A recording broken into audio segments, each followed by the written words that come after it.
puppy. Hello. Oh,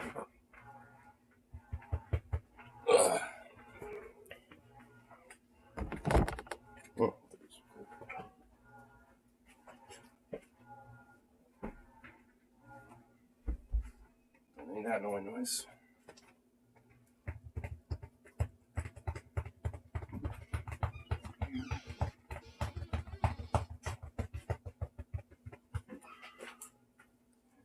Crazy doggo. Crazy doggo.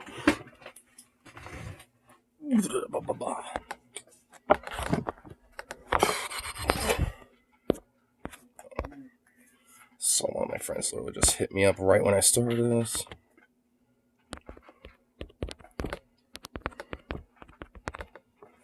Here, I'll message him real quick.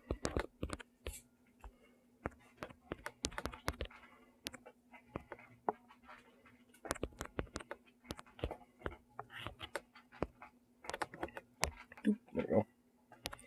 There we go. Yeah. It's background tunage.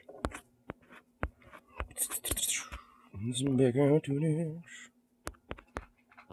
fact, maybe a little something thematic. There we go.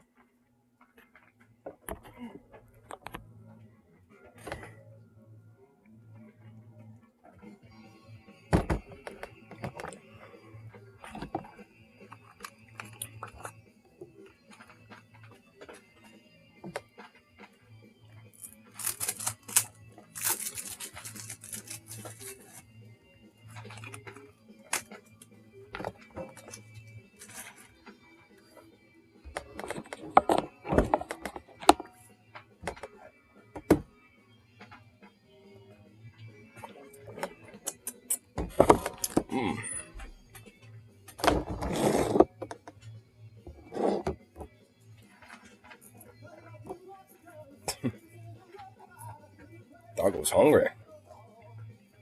Hungry doggo.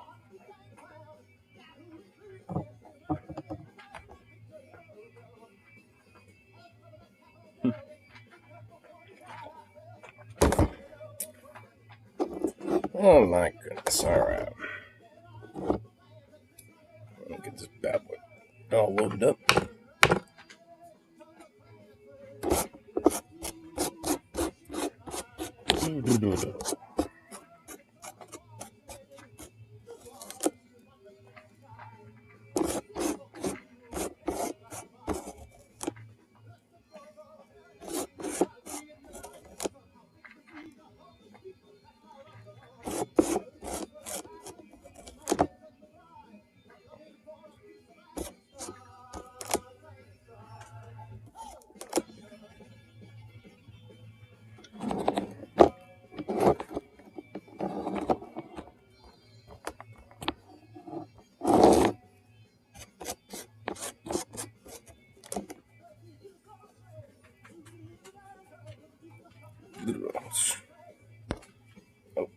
Oh boy, just hit me up.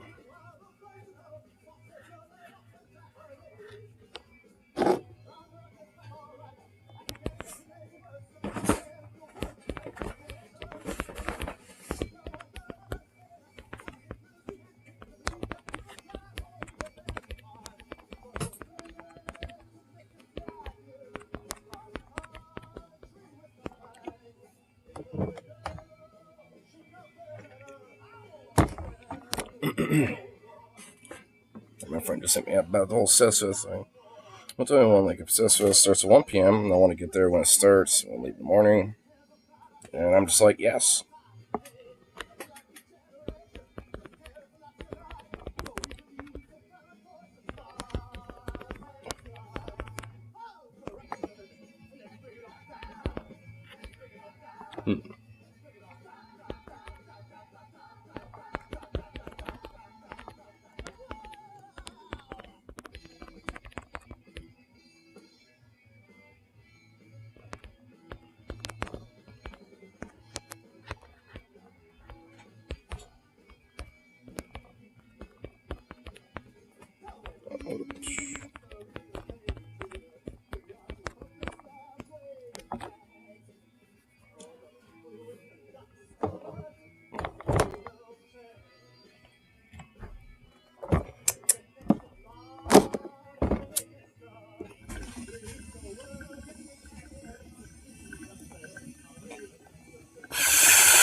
Silly doggo, look at you. Oh my goodness, you smooshy thing.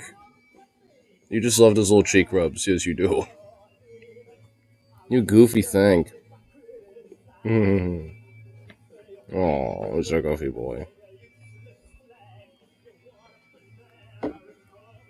Such a goofy boy.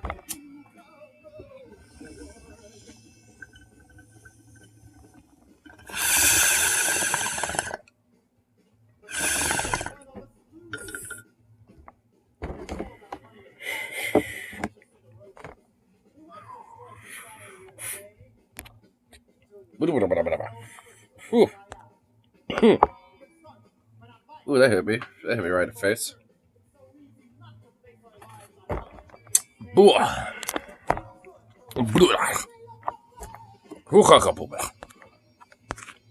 Fucking hell, goodness gracious.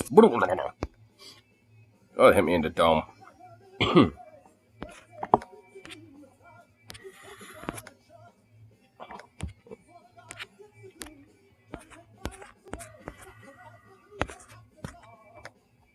Oops. What the hell's it?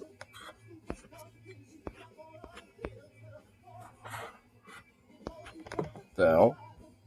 The new Indiana Jones game looks very strange. What the hell? There's a new Indiana Jones game? It's announced recently and takes place between the first and third movies, I think. Check out the trailer. That gift scene is hilarious. Wait, Bethesda is making an Indiana Jones game? Bethesda Softworks?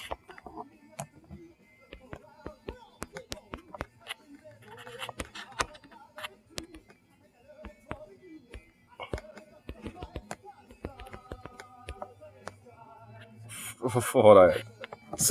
That honestly explains it all. Cool, what the hell?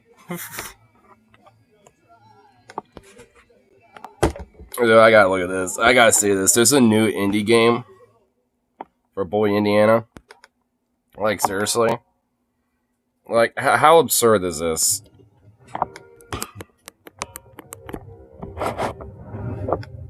Lucasfilm Games. Oh my goodness. Are you sure you want to investigate these, Indy? I can't let this go. It could be the best kept secret in history. Is that the fucking, like, voice for the Fallout 4 guy? What you going to do, Indiana?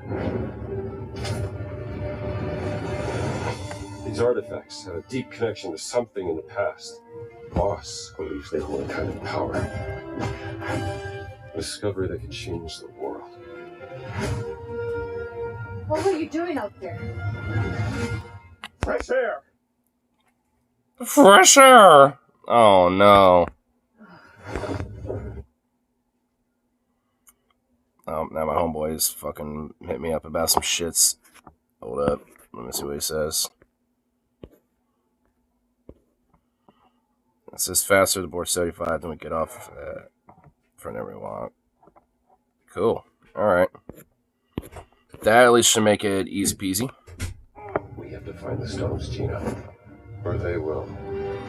The stones. If you were to draw a line The Infinity these Stones. ancient sites around the globe, you'd get a perfectly aligned circle. The Great Circle. Oof. Whoa, bro. If you align specific, landmarks and sites, around the world and make a circle, oh my god, dude, this is so cheesy. Oh no. Dude, what the fuck? Exactly. I intercepted the Morse code coming from the Himalayas. Our boss is sending all of his men.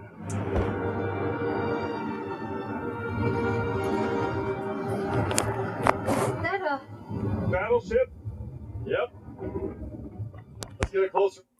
Is that supposed to be symbolic of like Noah's Ark or some shit? How's there a battleship in the mountains? Oh no, what is going on? What is this?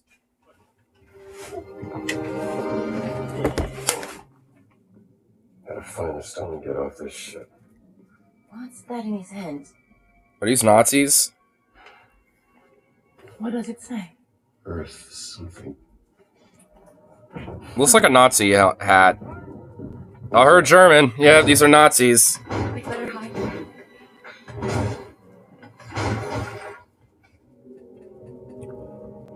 oudeste gebli anderhoofdelijk ook al gevonden zijn.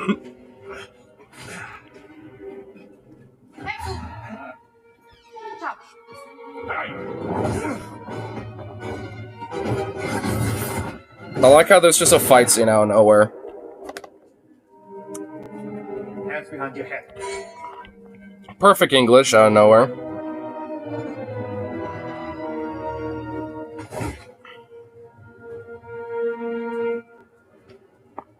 Where's the stone, you American rat? You American rat! What stone? Have you ever heard of Höhenangst? Fear of heights? Yes!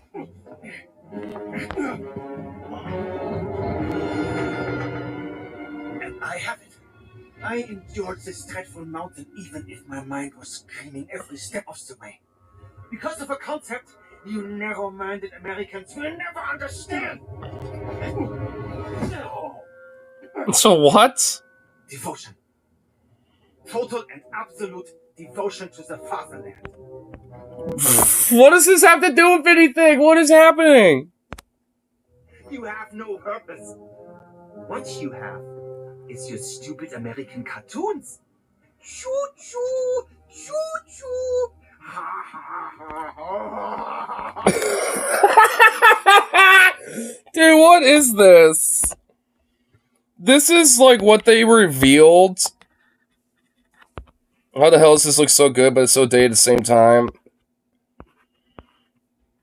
They'll sing a shit felt like came from the movie, something there should be a serious way to get good humor around it.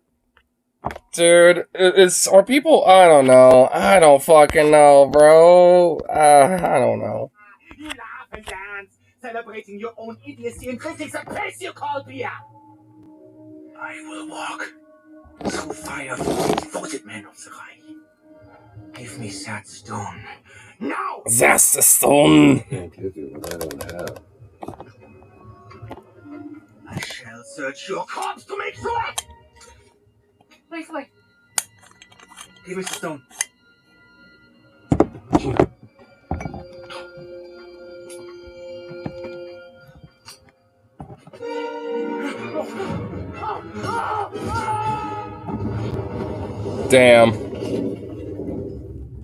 Damn. Oh no, of course it caused a chain reaction. Butterfly effect.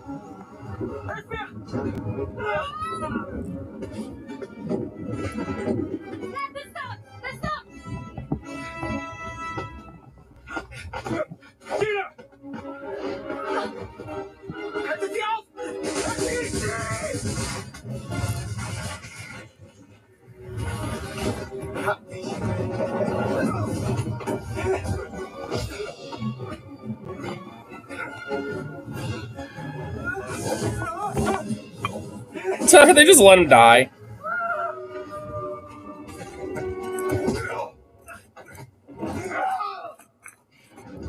Well, that was a short-lived, villain. Very short-lived villain, damn. Dr. Jones! No, Dr. Jones! I felt a little bit of that, little fucking, what's his name? Short round? I felt a little bit of short round with that one. Jones! Dr. Jones! I felt some short round with that shit.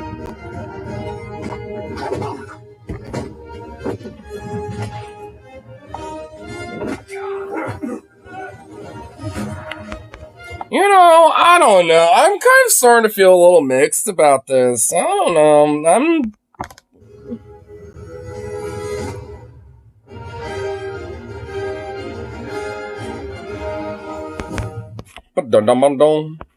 Bethesda, I don't know, man. It's Bethesda, though, so it's just like, it's Bethesda, man. That's why I'm not exactly, confident. I don't know, I guess we'll see. Here, I actually wanna... Here's a bit.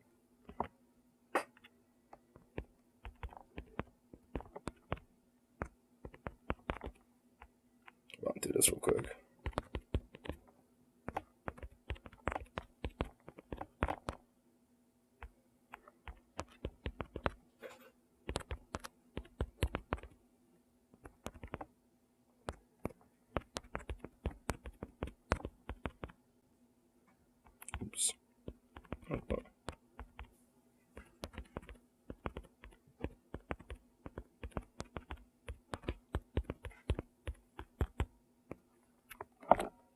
we go. Oh my goodness. And definitely don't know how I feel about it, to be honest. It's like on one hand, I'm like, all right, it actually does look kind of good, but I'm not 100% sure.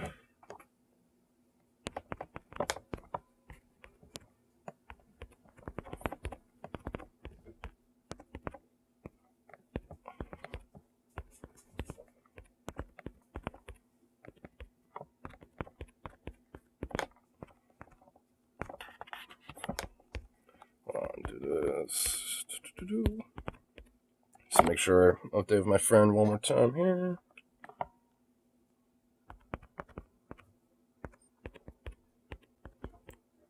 There we go. Cool. Sweet. All right.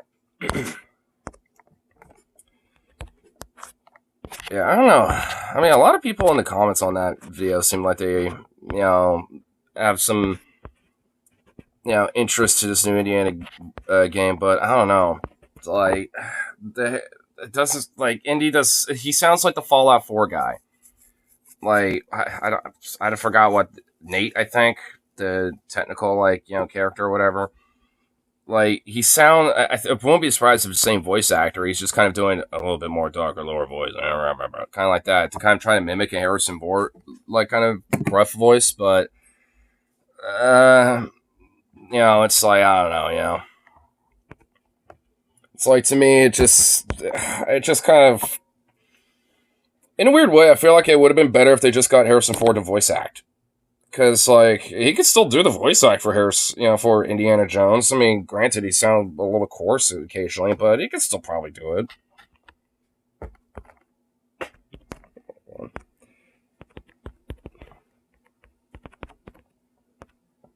Let's do this one more thing.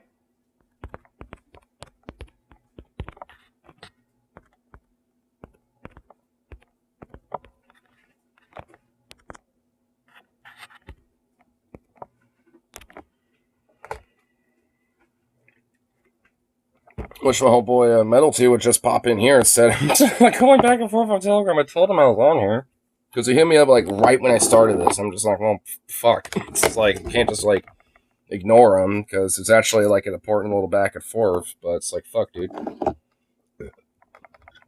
Told ass pom pom, but yeah, makes it a little bit easier if it goes the other way around. Just a little bit, just a smidge.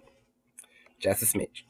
I think at least I gave him a last little bit of beat, so hopefully whatever he says should probably be just a thumbs up in Gucci. Hopefully. I'm a hope. I got the fucking lunchroom, man. Don't get that dog. Actually, no, he's not in there. Because I had that close because of the fucking washing machine, so... Oh, I hear him. He's just around the corner. Dumbass honestly thought I was still stuck in there. I'm so used to him being there when that door's closed. It's sweet. It's just a little nut. A little nut.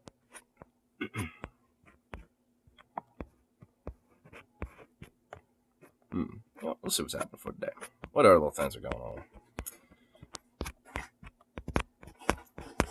We got a little moist critical here from, I think I didn't see from earlier. What's this say? Wait, where'd it go? Where'd it go? Meow. Get back here. Get the fuck back here. There we go. How a meme can change a life. A meme? A meme, huh? Where memes aren't just dreams.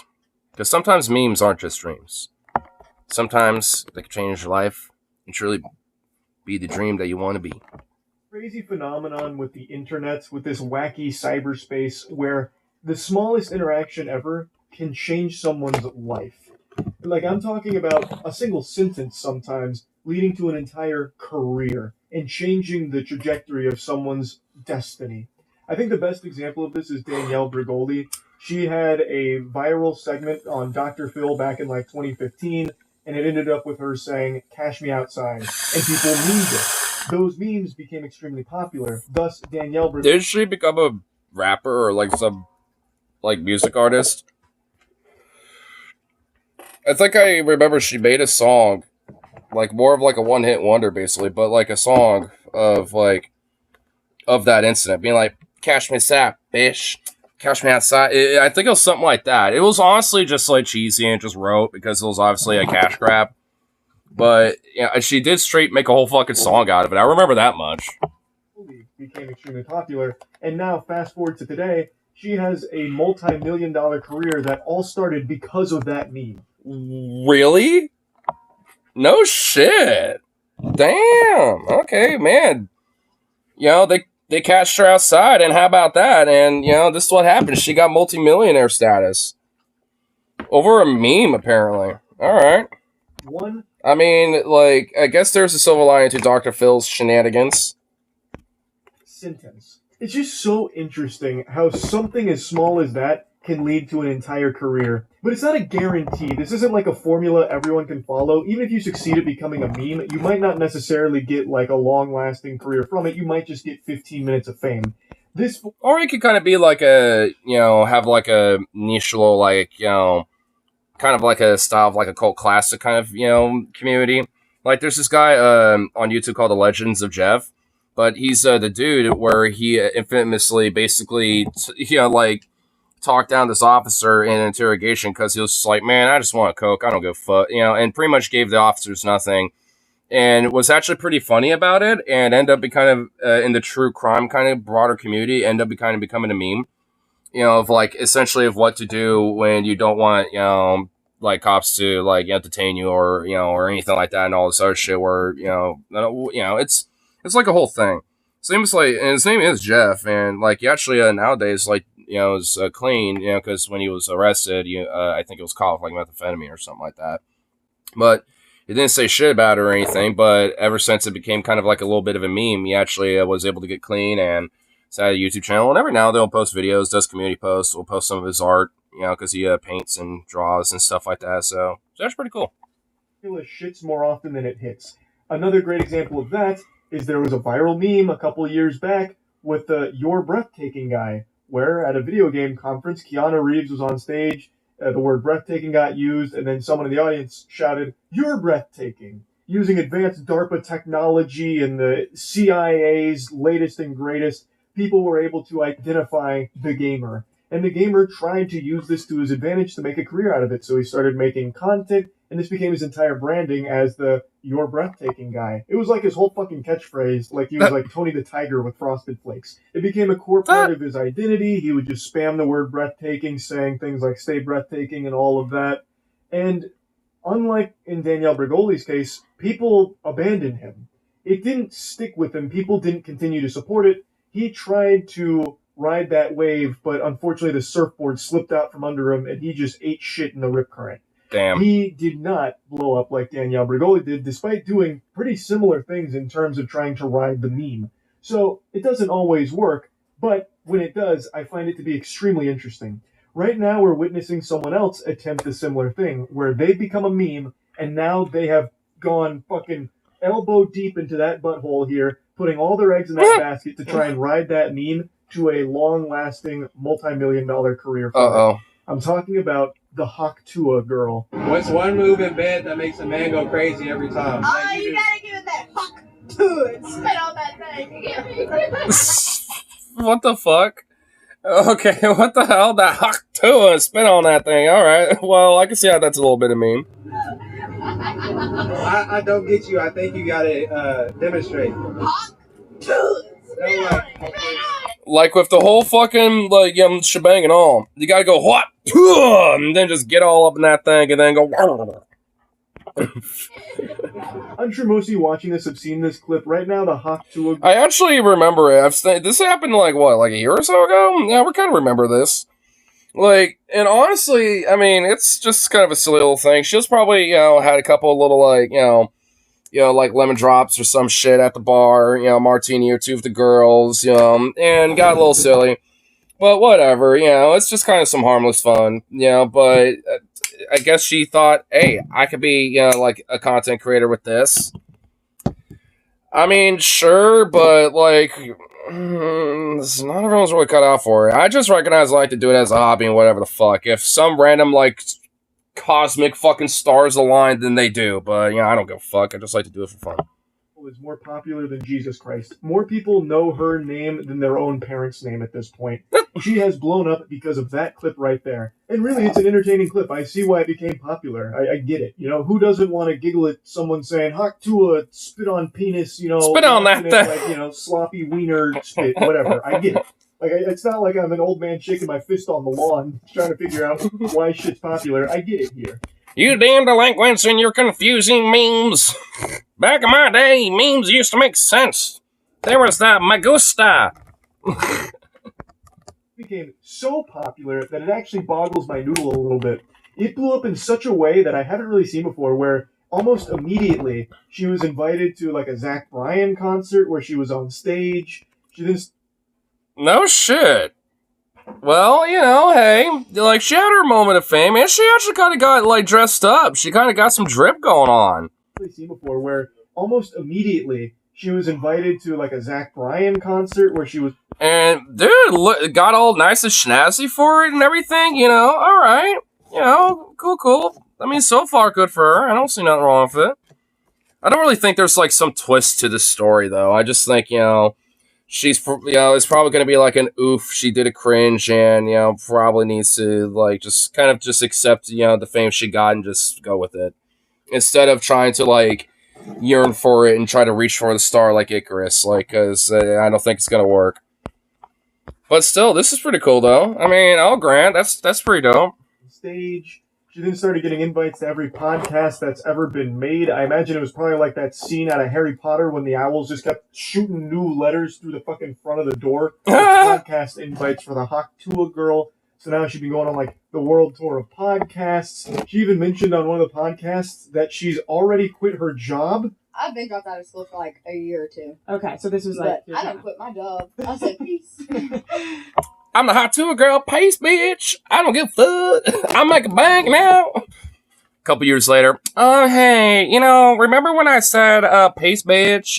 Well, hi. Like a job back. I'm kind of feeling like that's what's leading up, I think. And honestly, I feel like her hat got bigger. Did she get another hat that's bigger? Like, the next time I see her, is that hat going to get slightly larger?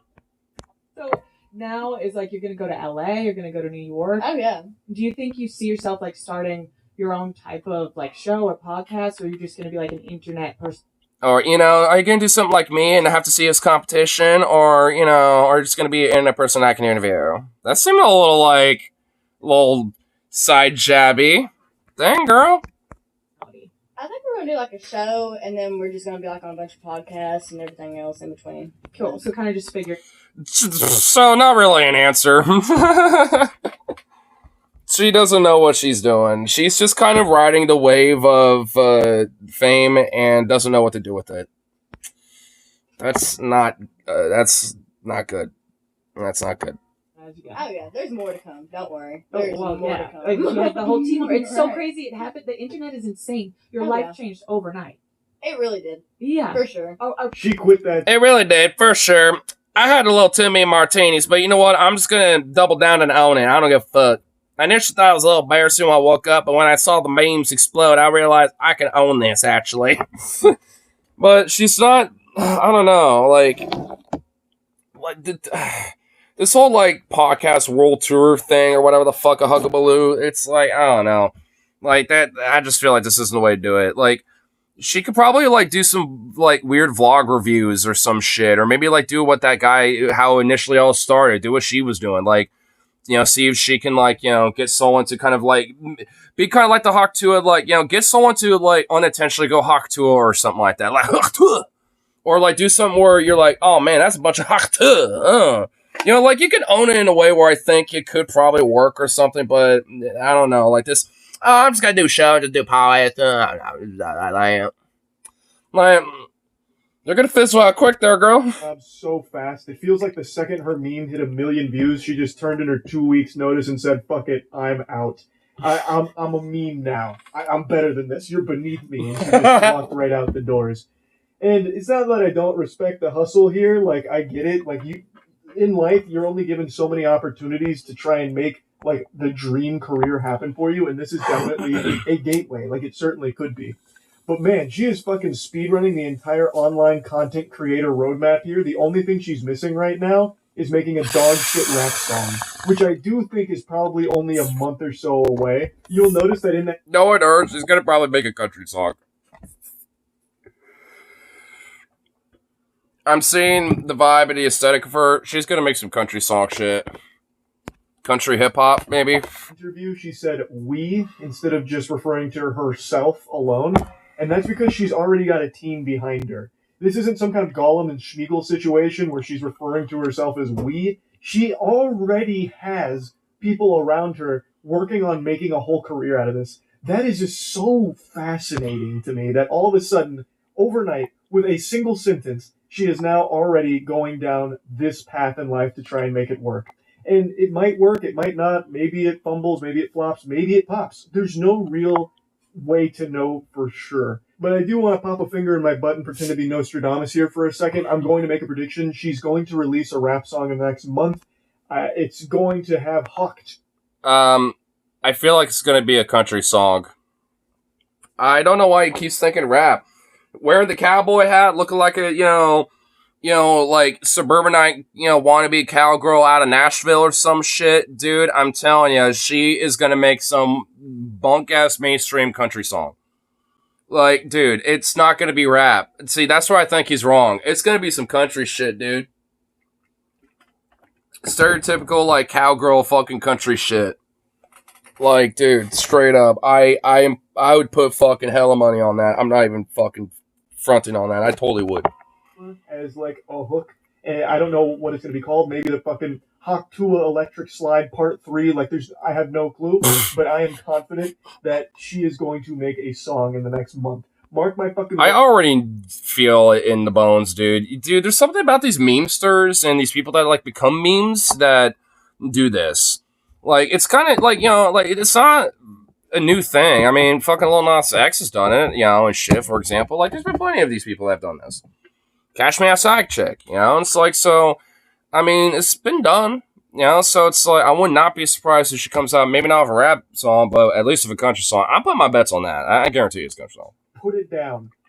Etch it on the tablets right now. I'm going to look like a prophet here, even though I feel like most people are probably predicting the same thing. Because she's right now going through that stage where every creator does, where they start doing podcasts, they start talking about making shows. I don't know what kind of show she's going to try and make out of just that one single sentence. Like, that seems like a really hard thing to turn into a show. I'm very curious to see what that's about, but she's already getting the full content creator experience because she's already found herself in 2 controversies. So the first one was actually with... Okay, I didn't expect that. Controversies already? Politics. Why am I not surprised? Oh, whoa, politics? Uh-oh.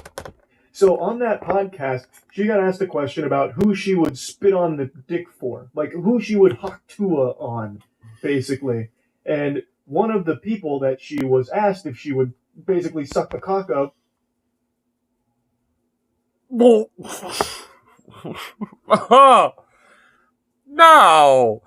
That's not... Dude, the controversy should be on the person who asked the fucking question. Who would want a orange peepaw poopy pants mushroom diuretical, like, stained fucking fun guy dick of a fucking mummy thing versus, like, some geriatric dementia-addled peepaw poopy pants mummy dick? Bruh. Like, no. Dude, like, the controversy should be on the person who asked the fucking question, not on her. God. Oh, I would, like... I guess the fact that she answered it. Which, that is also kind of disturbing. No. was Donald Trump, and this is what she said. I have a game that I want to play with you guys. That makes me It's nervous. not that scary, I promise. It's called Haktua or Nah. And you tell me if you want to Haktua on that thing or no. Okay. Okay. I think you. She's like, okay, I'm in that. She's like, oh, that's my thing. I'm into it. All right. Are you into like older guys? For sure. Okay. Oh no. Okay, nah. She wants a sugar daddy. She likes her sugar daddies. Oh shit. I should not have been surprised, but oh my god. Oh no. She was like, oh, for sure. Yeah, do you like them 80 years old and shit in their pants since the 80s? Fuck, my phone's not loading. Donald Trump. No, absolutely not. No. Okay. She was like, no, absolutely not. No, okay, she immediately was like, hell no. Whew, okay. Thank you, Baby J. You helped us on this one. The Lord took the wheel for her that time. Me? No. In a shock to absolutely no one, this created a bit of a shitstorm for the Haktua girl because they viewed it as very disrespectful to Donald Trump. That's the controversy? I was actually wondering where the controversy was. Wait a minute. So so a bunch of conservative dipshits got upset that, because, Haktua or nah, would you spit on that thing, and the podcast chick asked, Donald Trump, Haktua or not, and she was literally like, no, absolutely not. And a bunch of MAGA chuds got butthurt because they thought that was disrespectful to Trump.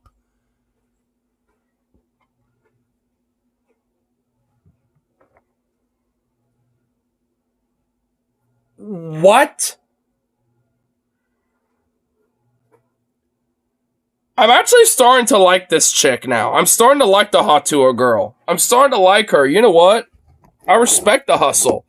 I respect her hustle. You know what? Fuck it. I'm actually on her side now. It's triggered the conservatives. It has triggered the MAGA-tards. The MAGA chuds have been triggered. You know what? I like her now. Fuck it. I don't care. I don't even give a fuck anymore. I love her now. So because she said that she wouldn't gargle his fucking meat, they thought that this was like an unforgivable sin. There were tweets going on about how disappointed they were that the Haktua girl turned out to be a wokey. Oh, see, the woke agenda from these women don't even understand. They won't respect Trump and bow to his knees, and just gargle on that meat of his. Not like me, though. I'm not gay, but, if he ordered me as the God Emperor that he is, obviously I would, to respect him, but not in a homosexual way. Like, oh my god, bro. Oh my god, bro. Yo, this is absurd. I did not expect this turn. I did not expect to go down MAGA Street with this one. I love it. Oh my god. This took a turn that I did not expect, but I certainly, I'm enjoying it. And shit like that. There are other tweets that splice this up a little more nefariously, where they cut off the part about it being about blowjobs, and basically saying Donald Trump, and then it cut to her saying no. So it cut out all of the context, which then deceived people even further, where they're like, oh, okay, what the fuck is that? Wait, okay, this is disgusting. They thought they had us. They really thought we were going to fall for the Haktua girl, but we knew this whole time this was all a play from the Skibbity Biden camp. This Skibbity Biden and the woke communist LGBT agenda. Those damn wokes.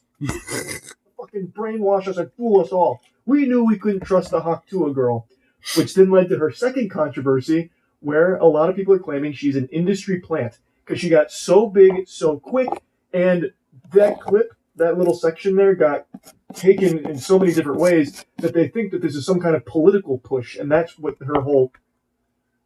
A political push? I mean, a plant? I mean, maybe not initially, but the fact that she got a bunch of people to come together and kind of like prop up her for a career, basically, out of nowhere. I mean, in that sense, I guess, but not as a political thing at all. Fucking hell, what the fuck? I mean... that just is absurd. Like, I don't even get that one. Like, what the fuck? Like, dude, do MAGA chuds and conservatives have nothing better to do with their time? Like, honestly, because this is just pathetic. Like, they must genuinely have nothing better to do with their time. Motive is behind being as big as she is now. It's all artificial to promote Donald Trump's opponent, Mr. Biden. Mr. Biden. Don't be so formal about Peepop Poopy Pants, bro. You know what I mean? To promote Joseph over there. And so, basically, they're now accusing her of being an industry plant. Now, industry plants are a real thing. That's not a conspiracy. There are actual industry plants in a lot of different places. That is a legitimate thing. In her case, I personally don't think so. This really seems like a classic internet case of latching on to something really silly, and the person that was responsible for making the silly thing happen is trying to capitalize off of that 15 minutes of fame and trying to make something from it. So she's doing, and her team is doing everything they can to keep her in like the mainstream consciousness, because in the current climate of the cyberspace, it is a complete uphill battle to stay on the tip of people's tongues because everything changes so quickly. People don't even remember what was talked about 3 hours. And also, the algorithm generally likes to kind of like, rapidly change things all the time. Like, even, I've been watching, like, Paul's streams when he's, been doing them on vertical wise, shit. For a minute there, like, he was getting, like, fat chunks of views and, like, a lot of, like, boosts and shit from the algorithm. But after a minute, like, it eventually just kind of, like, went, It didn't, like, totally die off, but it kind of went not as much, as a boost in the algorithm as it used to and shit. And it's like, because the algorithm will, like, legit do that all the time. Like, it might stay within some people's feeds, but not all the time and not very consistently. Because the algorithm's always constantly be like, all right, you had this fill. All right, next shit. It's like, and it's a very constant thing. I notice it all the fucking time, and it kind of drives me nuts, because, like, well, I like watching some of this content, like when I might browse a short or whatever the fuck. But it's like, sometimes I might not necessarily remember, like, the channel or this and that or whatever, so I'm just like, well, what the fuck? And now I have to try to, like, go for my search history or, like, for my fucking watch history to try to, like, mine for, like, what I initially watched to be like, oh, all right, there's that channel again, and then at least, go for that channel and, like, maybe watch a few of it to kind of bring it back in the algorithm again. It does kind of get a little ridiculous, honestly, and frankly, I blame the algorithms for that. It should be more catered based on, like, the users, like, what they watch, not based off of just, like, some mass amalgamation of just, like, what, it just wants to prop up arbitrarily, because it will do that. Like, sometimes the algorithm will literally push shit where it's, like, an hour or so old, and they'll be like, all right, did the algorithm push this shit for y'all? And it'll be, like, 1,000 likes within, like, 30 minutes, and it'll just be, like, a bunch of people with it, and it will be, like, actively, like, going more and more likes, more people react to it, being like, yeah, me. It's like, shit, there's probably, like, 50 plus people at this moment looking at this comment, let alone the shorts. It's like, whoa. Everything moves like a breakneck pace. It's cutthroat. So they know that. She knows that. So she's going on podcasts, going on stage, really trying to keep the Haktua alive, just putting more wood on the fire to keep it burning. I don't think she's an industry plant. I really think this is just a classic. You know what she could do? She could probably do, like, YouTube/TikTok shorts where she reacts to different things, be like, Haktua or nah. And be like, like Haktua is, like, positive, and, being like, is this Haktua? Like, just make it like another phrase of being like, is this, like, cool or not, or some shit. Like, she could easily make, like, a React, content, channel or some shit, because there's plenty of those that exist out there, that at least polished it up enough to where, it works and people like it. So, she could do something like that, actually. Of someone trying to ride that meme and make a career out of it. But anyway, and I think that would actually probably work if she did that. I don't know if she is or not. It seems like she's like, I'm just going to go on much podcast. Yeah. That's about it. What I wanted to focus on today is just how interesting this is. Because memes come and go. Meme life cycle nowadays is only like a few hours. But sometimes you have a rare example like Haktua here, where it does last a little bit longer. And in cases like that, the person behind it really does try and strive to make a career out of it because it is such a good opportunity to do so. I would say most of the time it doesn't work, but sometimes it does. And when it does, it is a life-changing experience. Like, for her, it already is life-changing. She quit her job. It seems like she's got a lot of money on the table for some of these appearances, if they're making a show, if she's getting paid to make the show. It seems like already her whole life has changed almost overnight. And this meme's only like a week or so old, if that. So, yeah, anyway, I just wanted to talk about this a little bit because I really do just find it super interesting. That's about it. So, yeah. Damn. I will admit, I mean, it's just like, Considering that even at least MAGA chuds are freaking out over for some fucking reason, I actually went from this to be like, seems interesting, cool, to like, you know what? I want to see her fucking kind of rise. I want to see her rise up from the shit. Reach to the stars and learn from the mistakes of Icarus, bitch. Because you know what? If you're triggering conservatives, then I'm okay with it. See, I don't even give a fuck. Like, if they think she's like some woke political plant or some shit, then you know what? Fuck it. I'm okay with it, actually. I think I will actually be fine with it, because that's kind of hilarious. I kind of find it funny. It's like, damn, bro. Like, if that's the controversy, then you know what? I think she's gonna be fine. I think she'll be just up. I think she'll be okay. Because, oh my god. What the fuck, dude? Oh my god. She won't gargle Trump's dick. Fucking woke liberal plant. Piece of shit. Pushing the woke Joe Biden mind virus nonsense. I tell you what, brother. Unlike us MAGA chuds, we respect him and we would totally suck his... Wait, That's actually what I find funny, dude. Like, some of these MAGA chuds that were probably making those tweets did not realize, like, if you respect Trump, then, if this is the logic we're going to use, then, if you respect, Trump or whatever the fuck, then it's like, and he asks you, like, this suck my dick. Like, would you disrespect him? Even though you're not homo, or whatever the fuck? Would you, break, that vow with your lord or whatever, to suck that dick? Go Haktua on that shit? But I doubt it. I don't think the motherfuckers would. Thus, disrespecting their boy. You know what? That just means they're woke. They won't do it. Or does that mean Trump's woke? Oh shit, now we're going to put these MAGA chuds in a paradox. You know what? We should actually... At least the ones that are familiar with it, we should ask them that. Be like, hey, how I feel about that.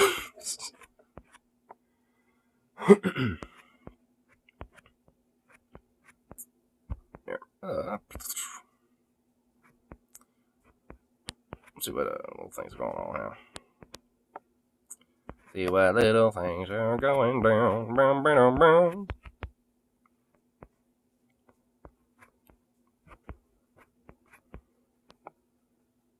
Toggle. What are you doing over there?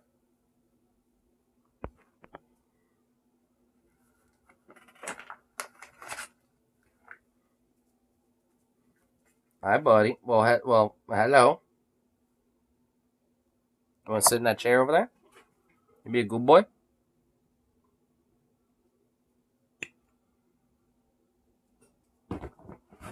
Good boy. Good boy. Good boy. So what are you sniffing in there for? Sit. Sit. The goober sit. Oh, that derpy little face. That derpy face.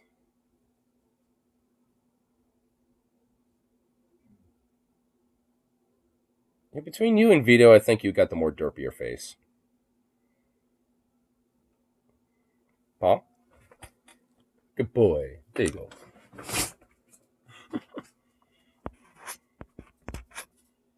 No, it's just a goofball. It's just a silly. Do. I think I found a little thing, huh? What's this? Jake Rowling smears David Tennant, then gets bodied on Twitter and goes silent. Damn. Another moment where another conservative decides to bite the dust and be like, oop. Is she ever gonna learn? Like, is she gonna, like, quit isolating herself in a castle and just humble herself already? Or is that never, ever, ever gonna happen? Because, dude, like, man, what even started this about JK? Has she literally always been like this? Or does she just, like, get butthurt because she, like, talked with what she assumed was, like, a dude once, but realized there was, like, a trans man, and she thought, oh my god, I'm not, freaked out over it or something? Did she had a bad experience? Did like a trans person, say fuck you to her once or some shit? Like, what happened? Like, did she get hurt? Did someone touch her inappropriately? Like, what happened? Like, she's just such a fucking unhinged freak about this shit, dude. Not the battle of the derp face. Oh, well, I mean, Vito is his older brother, so, I mean, it's kind of hard to decide which one's got the derpier face. But Zukov probably does, because he is way more of a goofball. Now, Vito's way more vocal about his shenanigans. Zukov is a lot more silent about it.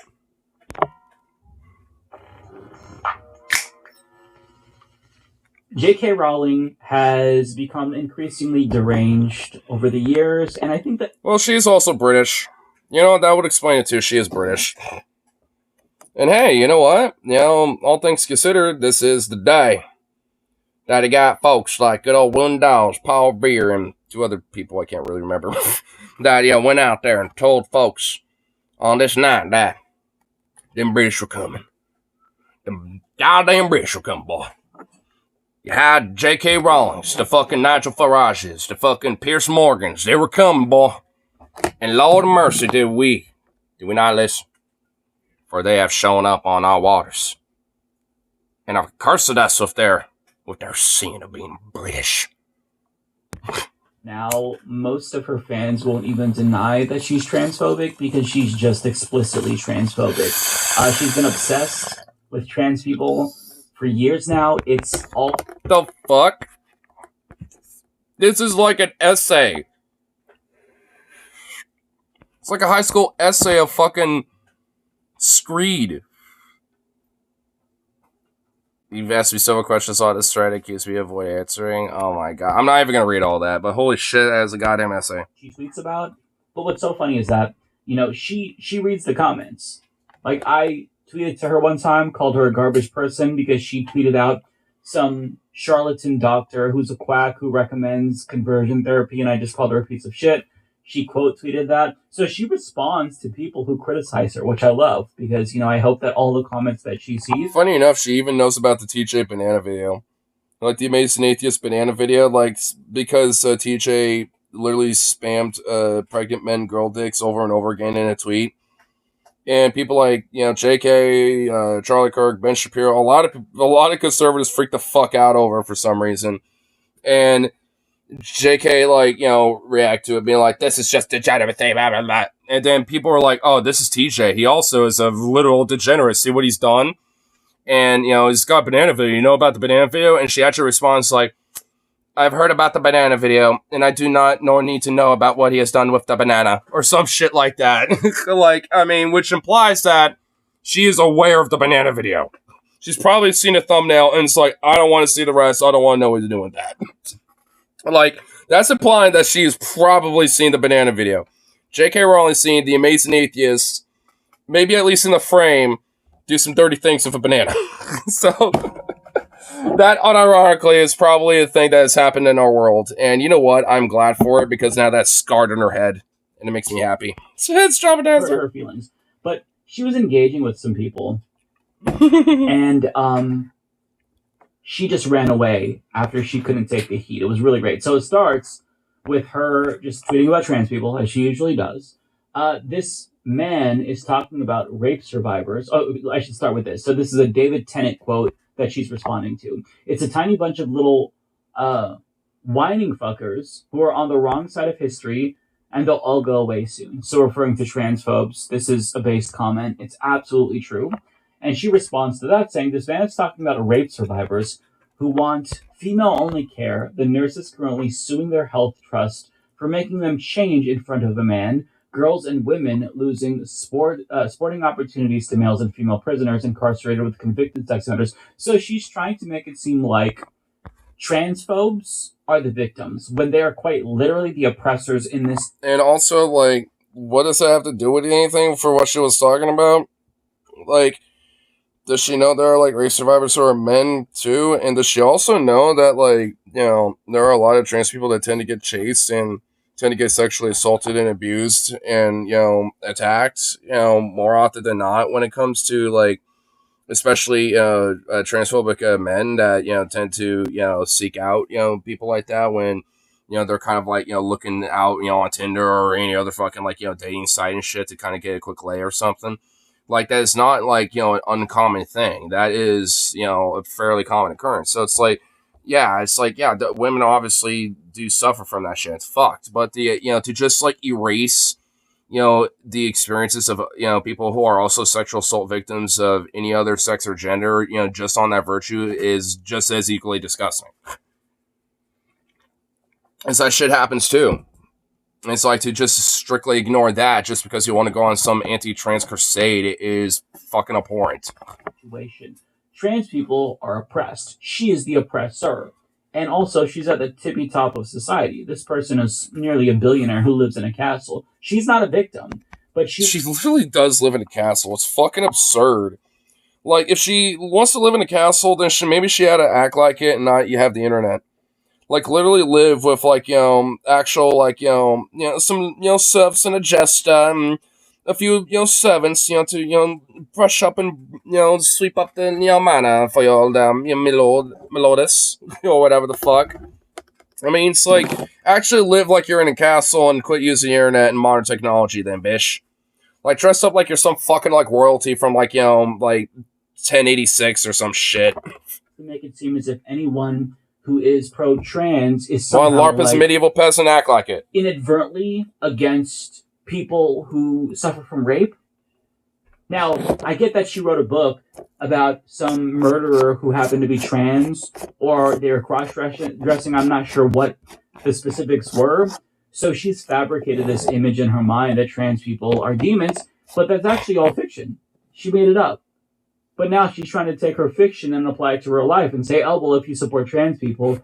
I mean, if that's really what it is, if it's based off of some fictional character for some, like, fictional, like, crime novel thing that she made, then that is just, like, honestly extremely fucking pathetic. I mean, because it's already, like, there's a lot of fucking fiction about the fear-mongering about trans people already as there is.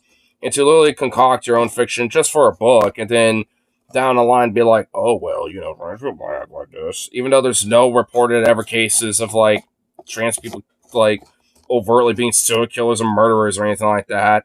At least just on the virtue of them being trans or anything like that shit. Like, I mean, it's like, that is beyond absurd. I can't really think of any story. The only one I can think of is, like, that Nashville shooter case, but, like, that person being trans had fuck all to do with anything. There's, like, literally every other factor in the world that played a role into that before that even, became a consideration. But, of course, like every fucking conservative in the world was like, well, you know what? That was actually the one time where, yeah, see? The wokes are actually doing this shit, aren't they? That transphobes are bad. You're talking about rape survivors. Actually, no. Survivors of rape and sexual assault, they're not inherently transphobic. That's weird to say. That's extremely fucking strange to say. To try to pit sexual violence survivors against trans people, not only is that wrong, that is deeply immoral.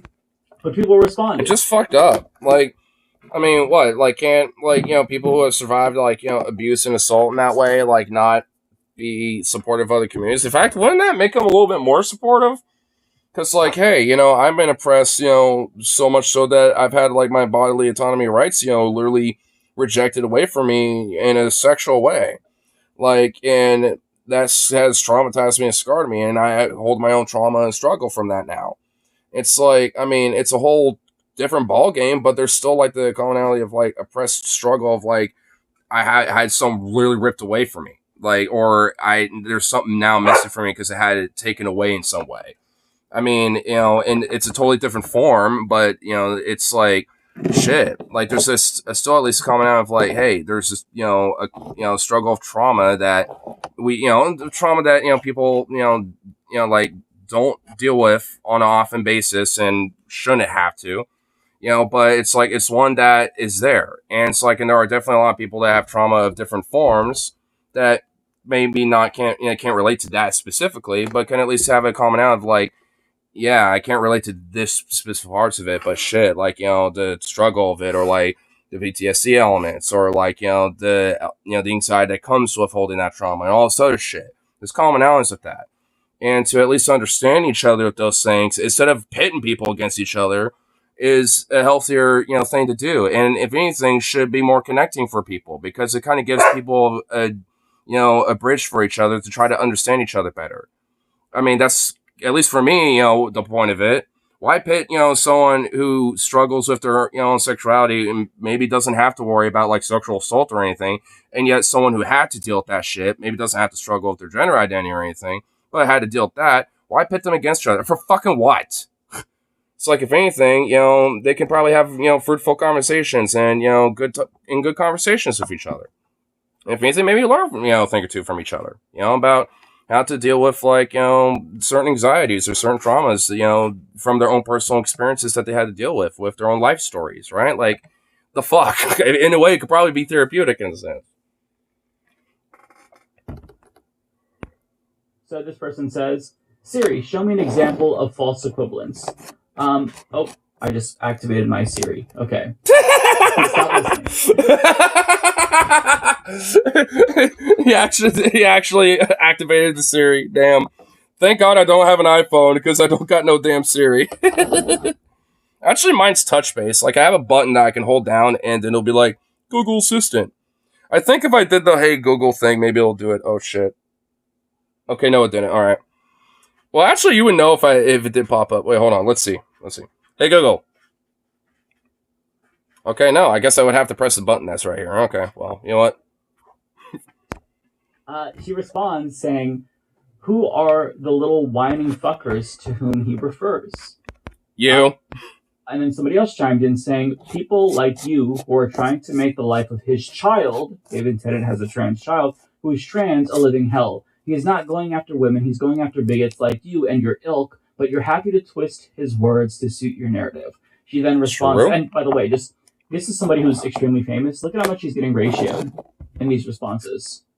580 likes to 14,000, myself included. How am I trying to make his child's life a living hell? Please give... by rejecting the fact that they exist because you refuse to accept that they have, like, a gender identity that you just refuse to either understand or refuse to accept. That's it. It's like, that's pretty much it. And maybe you don't have a direct,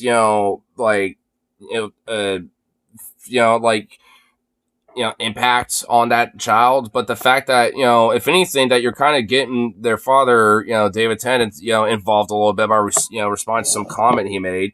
In a way, at least indirectly you are. Because, I mean, who knows what type of weird fucks that might be, like, following, JK, that, will see this and be like, oh, well, let's see about Dave Tennant and their child, blah, blah, blah. Like, there are some weird fucks on the internet that, will genuinely, make their family's life a living hell. So, it's like, and doing shit like this doesn't help. You're fucking amplifying a bigger problem when it comes to, like, harassment when it comes to shit like this, you dumb bitch. Like, so that's really how, maybe not in an overt direct way, but indirectly you are. Dumbass. Specific examples. And that right there is amazing because she thought... It's like, Andy, didn't have to, like, directly send me a bunch of, like, random delivery of food and DoorDash, meals and shit of tacos and pizzas and shit, for other people to do that. You just had to put my mugshot out there back in 2020, right? Like, you didn't directly do anything to my life, but, other people decided to take action with it, though. That's the same kind of idea. You could be, like, you can, be like, oh, well, here's some mugshots of some people that were arrested that night and have their full name and address and all this other fucking shit available for everyone to see. And then, and basically, like, have a bunch of other people do the work for you. And this is the same fucking way. It's like you highlight it for everyone to see, and then you have your fucking minions and your fucking ilk go directly to this, person and their similar people or their family and harass them.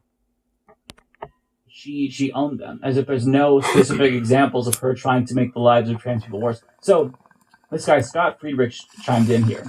He says, because your entire movement against trans people has propagated vicious lies about the very nature of transgender people, their struggle, and the value of their identities. You've emboldened some of the absolute worst bigots I've ever seen in my 37 years of life. She responded to him, saying, the hate is so monstrous, you can't give a single specific example. Imagine my surprise. Now here's when he... Because there's too many to list, you dumb bitch. Back with the receipts. with multiple examples. So he says, all right, let's start with something recent. Here's you denying that the Nazis burned books on trans healthcare and research. This is recent, by the way. So in response to this tweet, the Nazis... Which also is partially anti-Semitic, too, because it's like denying elements of the Holocaust. It's denying parts of the Holocaust, and saying that, yeah, it kind of happened, but it's not exactly true. The facts are not totally lined up. That's what she's saying. Which, I don't know about you, sounds kind of anti-Semitic. Books on trans healthcare and research. Why are you so desperate to uphold their ideology around gender? She says, how? How did you type this out and press send without thinking? I should maybe check my source for this because it might have been a fever dream. I mean, it's so ironic for her to say this because you could just Google it. Dr. Magnus Hirschfeld, all of his research was... Yeah. He had a sexual research institute in Berlin. And, like, this dude is, like, was pretty base and, like, one of the first doctors to actually, I think, do transaffirming surgeries as well. Like, it was, like, he was a pioneer for his time when it came to, gender theory and, like, gender expansion, when it came to trans rights and shit. And the Nazis burnt all of his fucking research and everything to the fucking ground. And wiped most of it away. There's, and pictures like this are, like, one of the few things that are, like, remnants of what we know about it. I actually think there's a Hirschfeld right there. I think that's him. Yeah, actually, I think that's Hirschfeld right there. I think that's him right there. Along with all of his patients and the people that are, there. It's pretty cool. Forefront of gender ideology, sex studies back in the day, and Nazis came after him. They burned his research. Now, somebody pointed that out before to her and said that she was engaging in Holocaust denial, and they had to write this tweet saying, it is wrong for me to say that J.K. Rowling engaged in Holocaust denial, and I apologize, or something like that. I don't remember who said this, though. I think it might have been a journalist. But the reason why they had to make... Even though that's bullshit, and she should not have apologized, but instead double down. I apologize that I wasn't more aggressive and I had more, facts to just slam dunk her with, because the one apparently wasn't enough. It's because she threatened them with defamation lawsuits. That's what... Dude, this is why, fuck England. I guess to kind of, get some good old America Patriot Bowl, hoorah, rah the eagle bullshit going on. This is why, I'm glad we got our freedoms of peaches over here, because, like, we can say all this shit, and JK, can, cry and bemoan all she want, but all she could do is just stick her thumb up her ass and just take it. And that's it. Like, unless she's getting direct threats, she can't do shit. But in England, say one wrong thing, and she'll fucking try to, sue you. And the British government, if you got more fuck you money than, the other person, then they'll go with you. It's like, so I suppose has more money so they can back their case more than you, so pay the fine to the royal crown. Fuck your speech.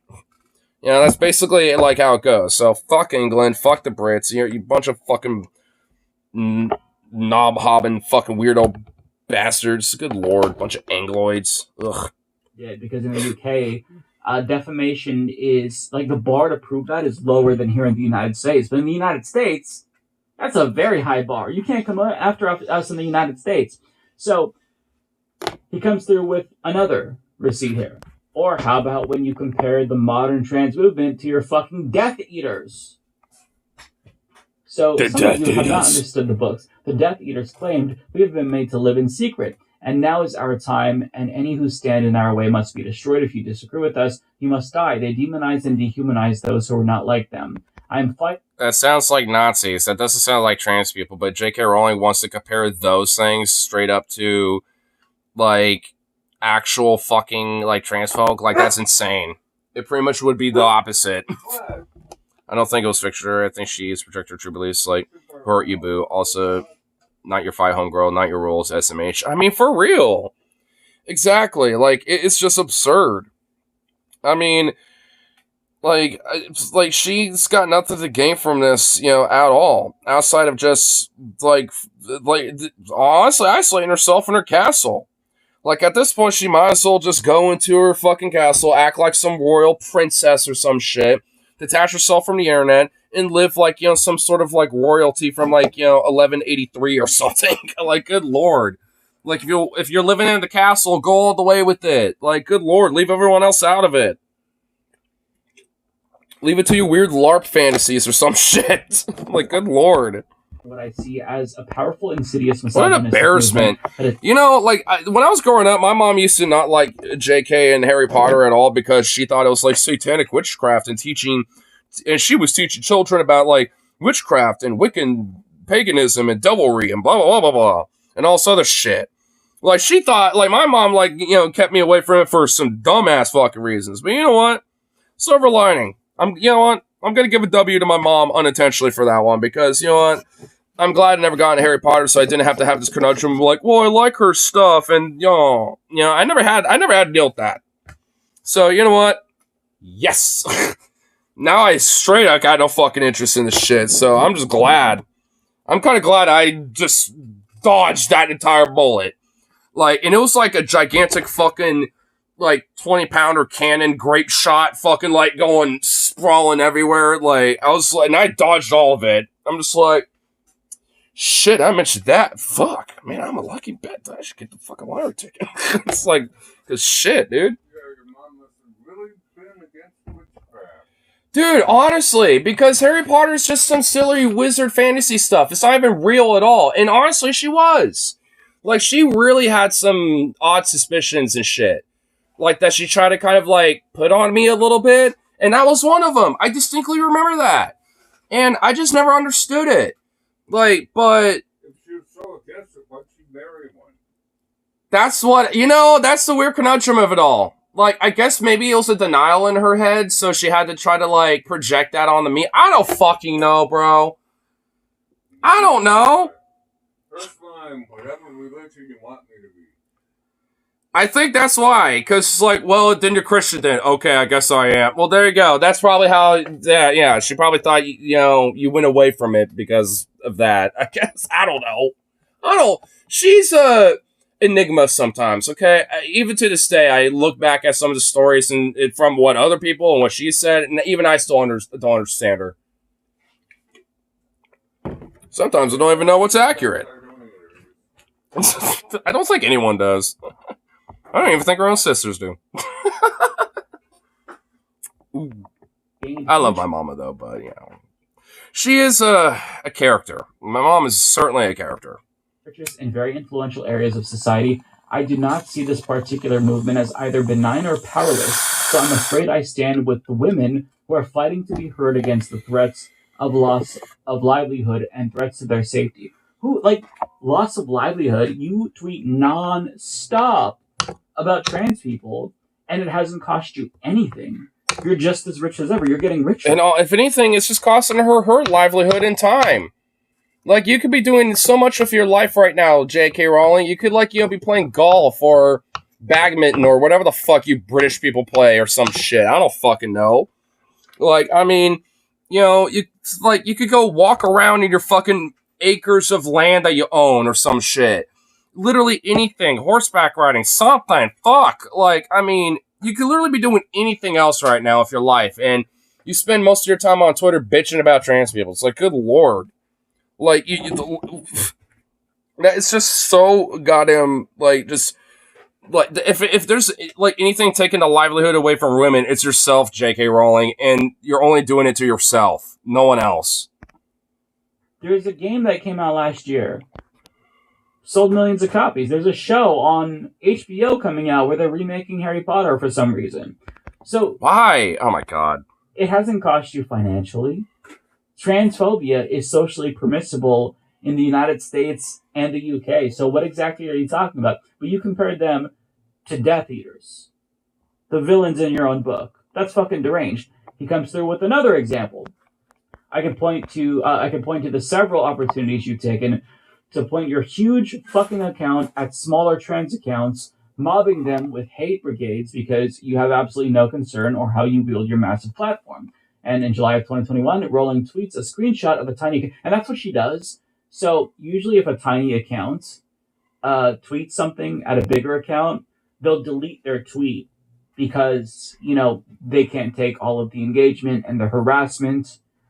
And what she does is she'll screenshot their tweet so that way they can't delete it. And even if they delete it, well, her fans still know where to find them. Now, speaking from experience, I was on the opposite end of this, and I had hundreds of British TERFs in my mentions for weeks. Now, that doesn't bother me at all, because I'm already a public figure, and I have very thick skin. I'm used to the hate. But if you're just a regular person and you have like 200 followers on Twitter, that's going to affect you because you've never experienced that before. Tweet delete lol dirty dog. Well, you know, sometimes you gotta do that if you're getting, like, you know, brigaded and shit. I mean, I can understand it.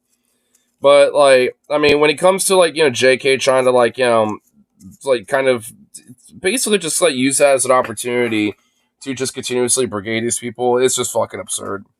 I mean, if you're just, like, doing it as a way to, like, try to, like, kind of deflect, because, like, yeah, I know this happens all the time on Twitter, where it's, like, you know, you get in back and forth and argue with someone, and you end up, like, having, like, 8,000 1v1 replies to this one person, you know, and you're like, I'm kind of losing this argument, and you kind of start deleting a few of them.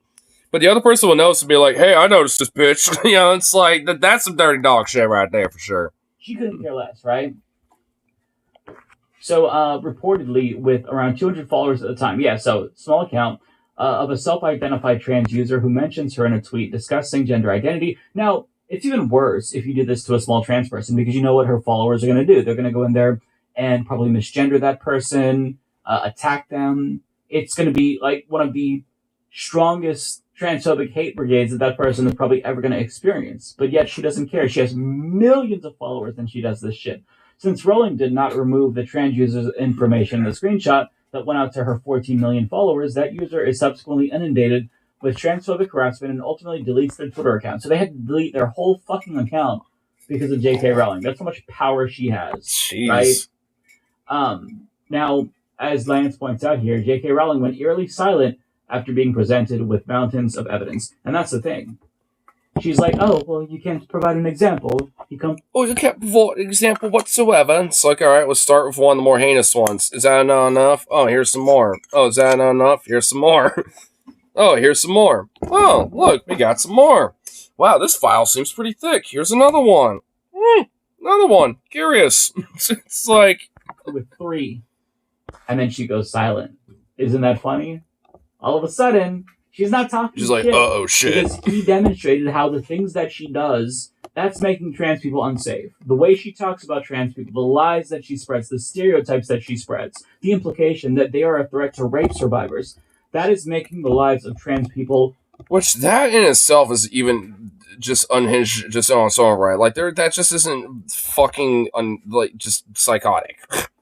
I mean, I can't even get over that, point from earlier, like, because, like, how in the fuck would that, like, if anything, they're, like, they're not maybe as likely, but they're, likely to, suffer from sexual assault too. But also, like, I mean, when has there ever been a time where there's been a sexual assault done by a trans person? I don't think there's ever been a news story about that once ever. Like, I mean, like, I find that to be just ridiculous. She is endangering them. This is an incitement of hatred against them. And he just proved that. And she has nothing to say. Now, as this account points out here, J.K. Rowling demands specific examples of her bigotry, gets one of the most brutal threads I've ever read on her, and goes immediately into silent mode. Yeah. Damn. Because... Wrecked. The evidence is devastating. She doesn't know what the fuck to say, because she's absolutely transphobic. And not just transphobic. She's one of the most prolific transphobes of our time. And listen, his thread goes on, and on, and on. So aside, dude, there's like a lot. Yeah, it really is just like, yeah, this file is thick, huh? More. There's more. There's more. Dude, it's like the SpongeBob meme, like where Patrick is hiding all the clam diaper shits everywhere, and SpongeBob's like ripping off every little place he's hitting them off. It's like,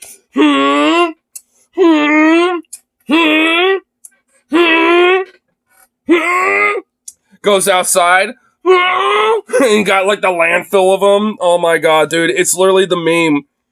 It's like Patrick's J.K. Rowling, SpongeBob's like this guy. Just be like, oh, you want the evidence? Well, here's some. Here's more. Outside, there's even more. Oh my god, dude. Examples. Your bedfellows with people like Posey Parker, who's known to have neo-Nazis showing to her rallies to support her because your ideology about trans people aligns with Nazis, which is why Nazis and their ilk celebrate you as often as they do. More screenshots, more receipts. Of course, many Shocker. of your allies are conservative and anti-feminist in many ways, including trying to limit abortion. But what does Which is also ironic because JK loves to boast of how much of a hardcore feminist that she is. And honestly, she's ironically like more anti-feminist, because of her fucking positions and how unhinged she is about this shit, more so than she thinks. Like, I mean, it's like, because there are plenty of cis women that aren't exactly like normed to like the gender of what women ought to look like or whatever the fuck. There's plenty of tomboys, like butch women, etc. There's lesbians out there that, look kind of like, manlish because of, the butch tomboyish nature of things, right? Like, there are women like that, right? Like, and also there's just regular straight women that, maybe work on the farm, kind of have like, more of that, like, kind of rough and tough kind of build and shit. There's women like that out there, so it's like, what? Like, if they show up at a bar one day wearing some of their kind of like, rough and tough, like kind of more tomboyish look, and they got some short hair or something, what do you think some, dude's gonna be like, is that some trans there that's trying to look like a boy or whatever the fuck? It's just like, it's like, dude, like it does harm to, women like that too. It's like, I mean, maybe not as likely, but shit like that has happened though. I mean, and there has definitely been plenty of women that, might look kind of like gothic even, or, might have like a certain aesthetic going on, where they still look feminine, but don't have enough of like feminine features or some shit because maybe they're like, small, chested or whatever the fuck, right? And, some dude who's, too much of a bigot and like too much of like, hair up their ass, like, oh, I finally got one or some shit, will think and just assume, that, despite that, that's a regular woman that might be, going to bathroom like anybody else, but it's like, oh, you think you just caught a transfer. It's like, no, you just caught, a chick that's just short-chested and a goth, basically.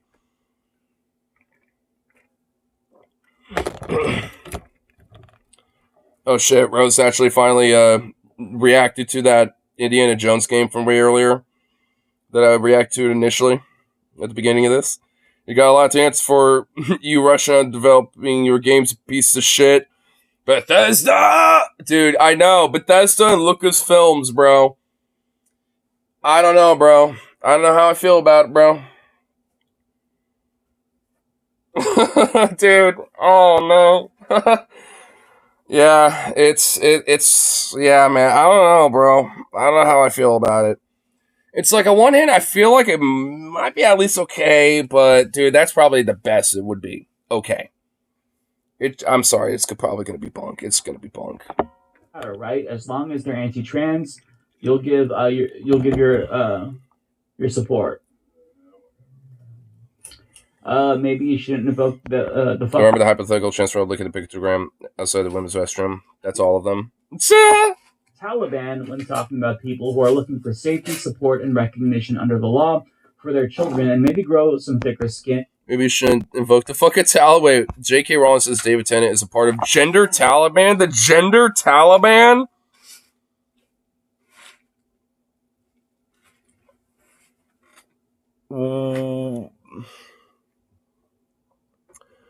What?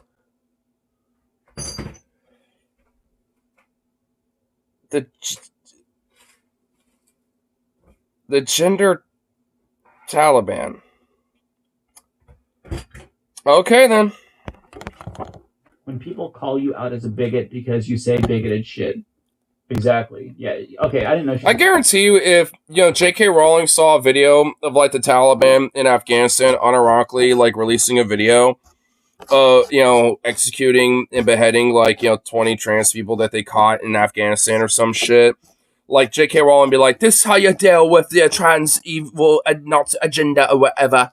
Like, she would do some shit like that, bro. I guarantee it, dude. And she wants to invoke this shit, go fuck yourself, you wretched British, Angloid, Saxon, castle-dwelling, weird, royalist fuck. You fucking Angloid. Like, ugh. So glad I did not get into your shit.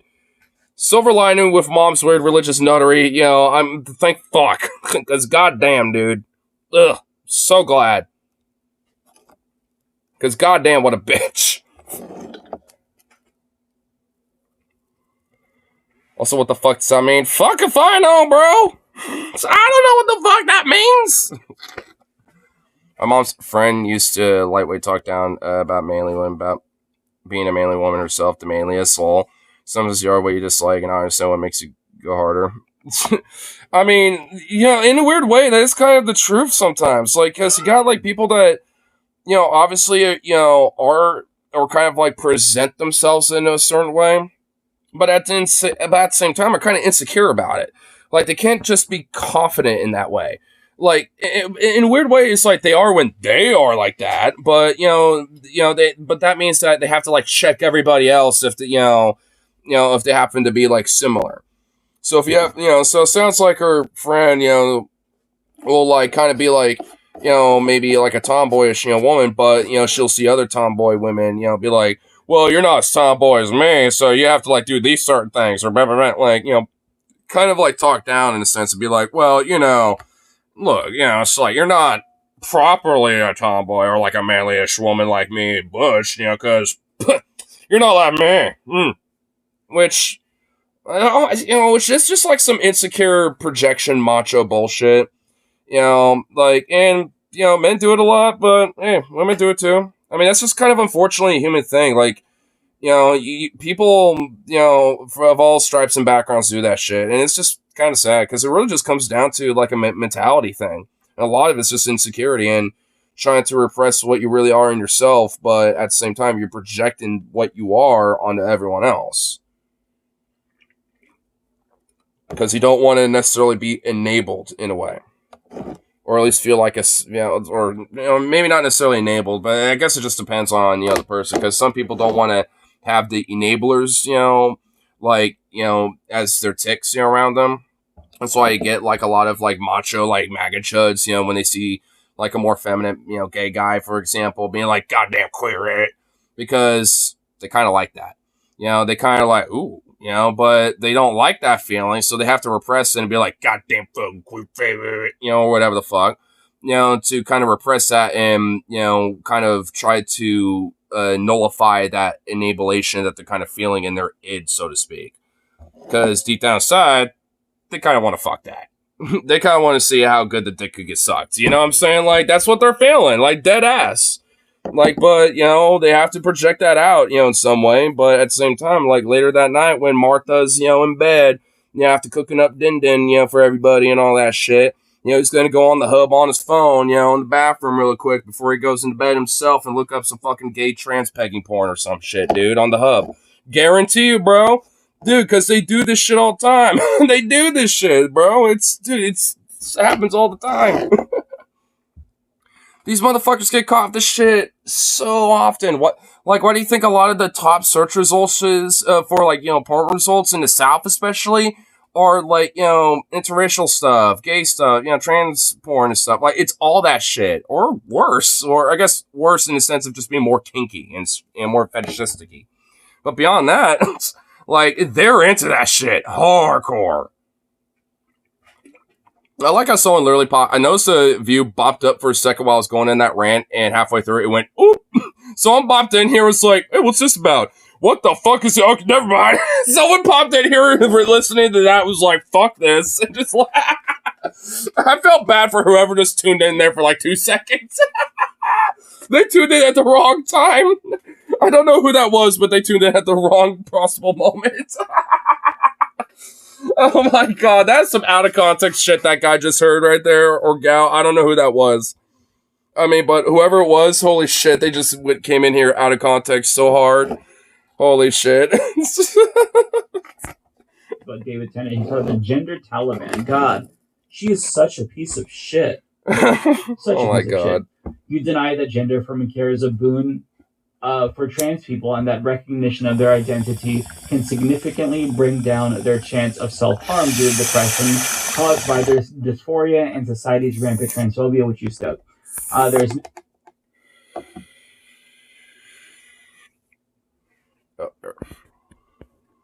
here's what I'm wondering. Have you ever heard the phrase fall down the alt-right pipeline? What confuses me is if someone's progressive and assuming they understand talking points. Why would the other side's arguments start making sense out of nowhere? I've heard plenty of trans people tell stories over the years and what the experience is like, but J.K. Rowling came along to set the record straight for me by going, "Nuh-uh." Yeah, sure. Well, I guess in a way you're kind of applying it, from someone who might be kind of progressive leaning. I mean, I guess you got people who are grifters because you do have people who are like progressive. Like I know Clan Stones is used to, I guess, technically be one. Gavin McInnes, before he became an alt-right, like, neo-Nazi freak, used to work at Vice News, back in the day, and Tim Pool, was like a lefty-ish kind of journalist guy in Occupy Wall Street back in the day, too. Like, but, they're basically like grifter fucks. I think there's excuses for them. But, I mean, at least, when it comes to the average person, though, I think it might be just gullibility or just, like, the apoliticalness of it, where you get, like, people who are just kind of riding the wind of like whatever they kind of like digest politically, that whatever that happens to just kind of hit their sphere. And sometimes it might be progressive stuff, sometimes it might be right-leaning stuff.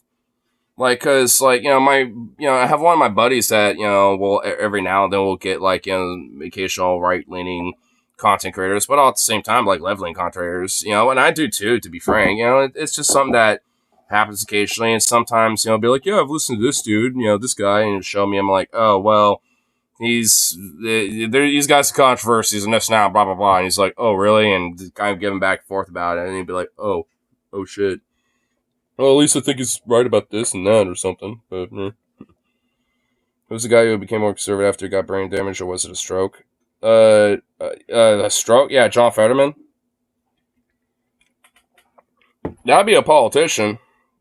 But yeah, I mean, that would probably be the rare time where I think there's legit, like, a mental cognitive reason as to why that guy is hella conservative.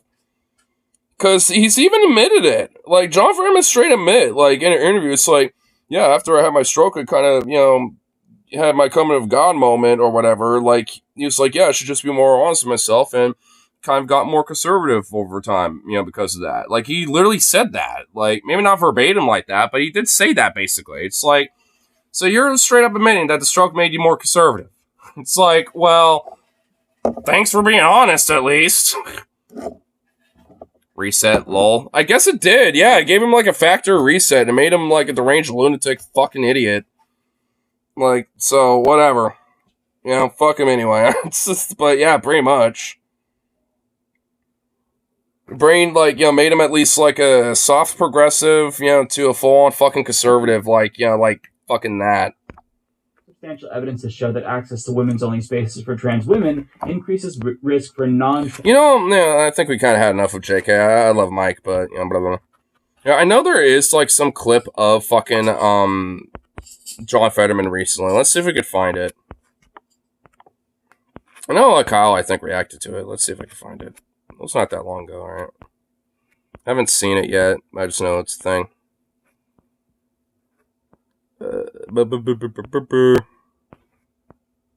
Where was it? Was it down over here? I think it was. Maybe so. I don't know. Was it? Was it not?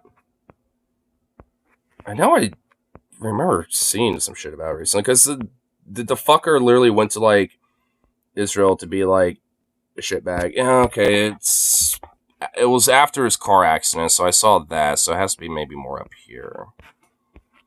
Where the fuck is it? Where the fuck is it? Where is our boy? In the shit. Should be somewhere in here, I think. Guess not. Thought it was. I've ever become a hardcore con after Melka and Cindy give me permission to old yell at me. Well, I'll just, like, let you know there's, like, some neo-Nazi enclave, that you can join up here in my area, and I'll let you bunk up for a little bit. Because I got the means, so I got the, I got the skills to pay the bills, but, I'll just leave it at that. Well, I guess I can't find it, but, I will admit, did RFK actually eat a dog? All right, guys. So Whoa! Hold up. New Kyle setup. I have not seen this setup before. Where in the fuck is Kyle now? He's in his living room. He's in the family room, dude. He's in the family room. He got the TV background. He's got like some old ass like mid 2000s DVD player in the background. What the fuck is he? Where is he now? Like, where are you now, Kyle? Dude, he changes his setup like every other like way, dude. RFK Jr., oh man, he shit the bed and jumped the shark. So, by the way, the same week that it's been shown that Joe Biden is basically a cadaver, and he plummets in the polls. And a cadaver? Trump, doing his Trump thing, but he can't help denying the election and saying bad things about Roe v. Wade and saying he's going to reject the next election if he loses. You got all this brew of psychopathy and insanity and unelectableness. And so you would think that RFK, the highest polling independent candidate, like, hey, this might be a good week for him, right? Wrong. Want to know why? Because he's a super fucking weird dude. That's why. So let's dive into this. 5 craziest details from damning Vanity Fair RFK Jr. profile, featuring a photo of him posing with allegedly a roasted dog carcass. RFK Jr.'s independent presidential run has been something of a roller coaster, whether it be his long shot bid to get on all 50 state ballots, push-up videos, or talk of brain worms. A new report is adding fuel to the fire, including a picture of Kennedy Jr. posing with what appears to be a cooked dog. A lengthy... Is there actual evidence of this? Because I didn't want to bite the bait earlier today, but I said fuck it now. But you know what? Maybe I should have earlier. Is there actual photo evidence of this? Story from Joe Hagan for Vanity Fair, published Tuesday, details a series of unflattering comments about Kennedy Jr. from close friends and family, as well as more troubling allegations, including that he sexually assaulted a former babysitter. Here are 5. Here are the 5. Oh my god. Trump's grabbing by the pussy and his endless shit. Biden with Tara Reid. And now RFK Jr. Dude, I swear, is that like a criteria for presidents? It's like, hey, in order to run for president, you have to have a sexual assault allegation somewhere in there. You don't have to be caught or, like have some leaks or anything. You just have to have it, as a skeleton in the closet at the very minimal. You have to at least have done it. No one has to know about it, but you have to at least have done it. It's like, is that like a criteria at this point? Because what the fuck? Wildest details from this expose. 1. RFK Jr. texted a photo of himself allegedly posing with a dead dog. According to Hagan's report, Kennedy Jr. texted a photo of him and an unidentified woman posing with a barbecued dog carcass. The photo was actually taken in 2010, and a veterinarian identified the carcass as a dead dog. The person, Kennedy Jr. Speaking of, I've been brainstorming a story idea that I got while watching Glorious Bastards. I call it Anti-Nazi. Set in Germany during the 30s about a German guy who isn't a soldier but manages to get an SS uniform. He uses his status to get free beer and food from anti-Semitic German citizens. I feel like there's more to that. Folks are very weird. Every night I trip out at the stars as if I just didn't get done seeing them at night before. It gives me 51st State vibes, even to myself. Everyone just doing their thing. Yeah. Like, dude, people definitely can be hella fucking weird about shit. And especially RFK Jr. He's a very strange individual, and I'm sorry, but his voice is ridiculous, and if he was president, I don't think I could take a president seriously if he was able to have a voice like that. I just couldn't do it seriously. I don't think any leader will be healthy as well. He defects to the Allied forces for more free stuff. That's all I got so far. What do you think? Well, weirdly enough, because it's not really a soldier, but you know what I mean. Well, funny enough, there was actually a soldier like this before. He actually was known as a soldier of 3 armies. Like, he first fought in the Winter War for Finland against the Soviet Union. And because he didn't get his fill, on fighting the Soviet Union, he moved to Germany in the last little, moments of the war, or the last, year or two of the war, with Germany and the Soviet Union, to kind of, be an officer for, a few military regiments. And after the war, he moved to America and joined with the Green Beret to be a U.S. Special Forces soldier and officer, in Vietnam. where he actually died in a helicopter crash in Vietnam. So that's where he actually ended up dying. But he's been known as a soldier of 3 armies, and is actually one of the few dudes that actually has earned and gotten service medals from all 3 countries. So I think he has like an Iron Cross, a few Finnish medals. I know he has like the Medal of Mannerheim, the Iron Cross, and then the Medal of Honor. I think one other, and I think a Silver Star or something like that. And I guess posthumous, the Purple Medal. Inglourious Basterds is such an awesome movie. It really is, dude. Inglourious Basterds is such a good fucking movie.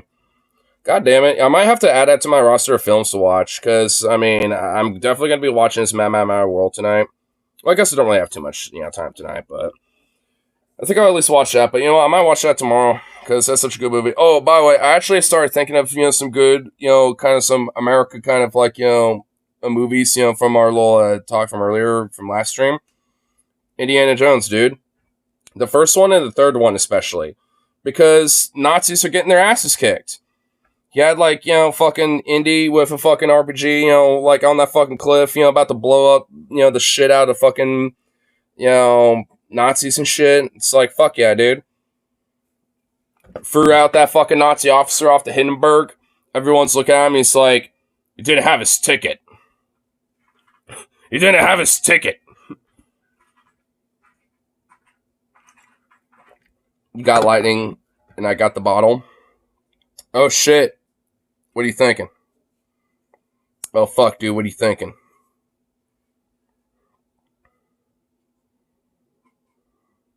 I'm actually genuinely kind of curious. We'll go back to RFK Jr., I guess, legitimately eating a dog. But I'm going to put a pause on that for a second. Because, I am kind of curious.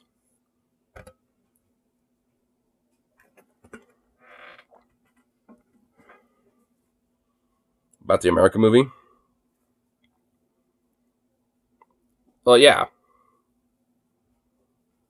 The very 4th of July movie. So, like, the whole Soldier of 3 Armies idea, but, like, kind of... but instead of... Okay, I think I see what you're going with this.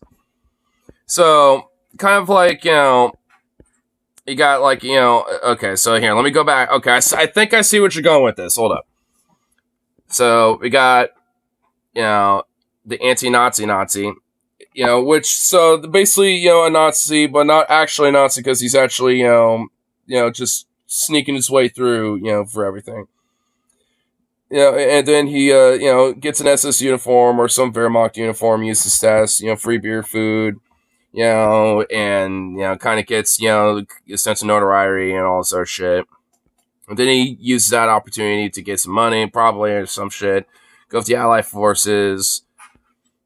But, maybe it should be like a disenfranchised soldier, like kind of near the end of the war, maybe? Where it's like, oh,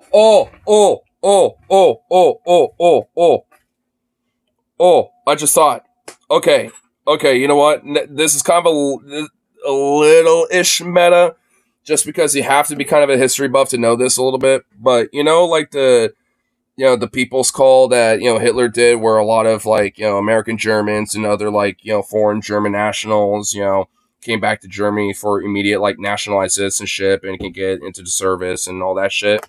You know how that was, like, a thing during, like, the 30s and the 40s and shit? Well, tie that in.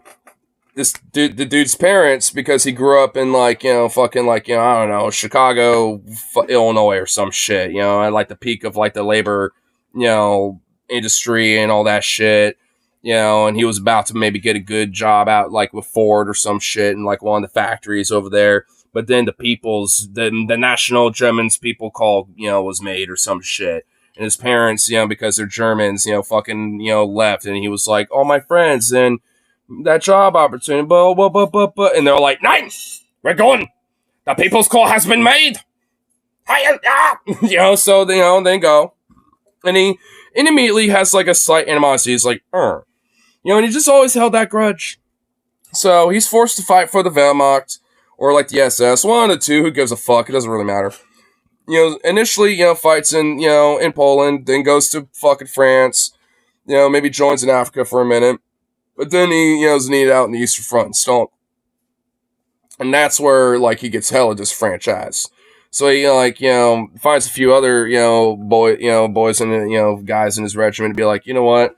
Fuck this. If we can get back, on leave, like in Berlin or some shit, let's fucking, like, sneak away. Let's fucking, like, get a boat, to fucking Frankfurt or some shit, or, like, in, like, goddamn Copenhagen, and fucking, like, sneak the fuck out of here or some shit. Like, take a boat to fucking Sweden, take that boat to fucking goddamn England, and just GTFO, bitch, and then they defect, and like collaborate with the Americans and basically kind of be like, office, kind of like intermission, like allied, collaborator officers or some shit, and then once like the near end of the war and stuff, they just like, kind of help out near like with the, like fight in Berlin. Well, not Berlin, I guess it wouldn't be that, but like, near the Elbe and all that shit, like helping out, like, with the final like pushes, in the end of the war and stuff.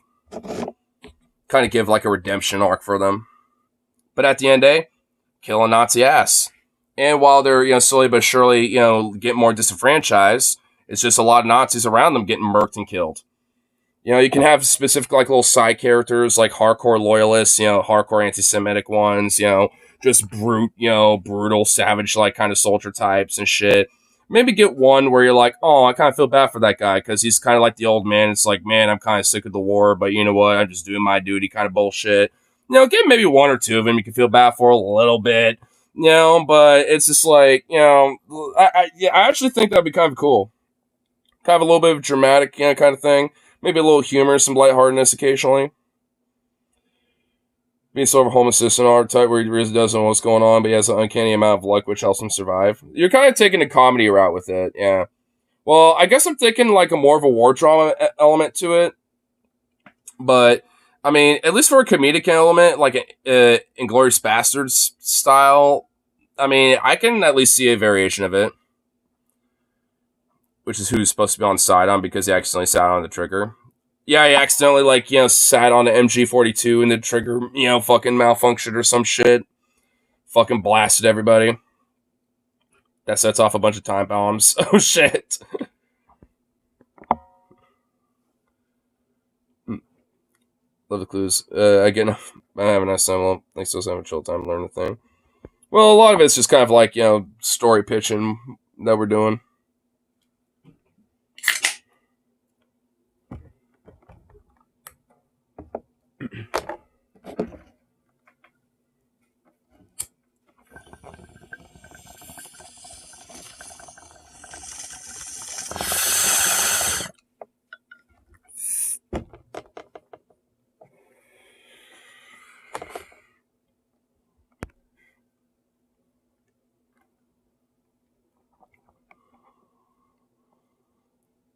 It is hot, yeah?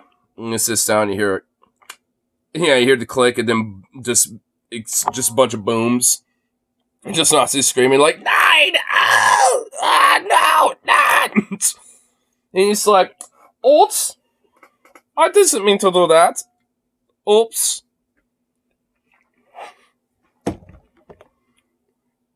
That sounds like, legit some, like, it's mad world humor, in a way. Just the unintentional, just chaos of just destruction that just happens. Everything just blows up and just collapses and just kills everybody. It's okay, I don't get him either. Yeah, at the end of the day, it's all just like... we're all just like, having fun, just kind of story pitching and shit anyway. Besides, I mean, we're probably going to see a barbecue dog anyway, so it's just like... Might as well at least have a little lightheartedness. Texting was reportedly traveling to Asia, and Kennedy Jr. was offering him, possibly jokingly, a restaurant he might enjoy in Korea. So here we go. Oh, what a picture. Oh. I guess that is RFK. Is that supposed to be a dog? Is that where the head's supposed to be?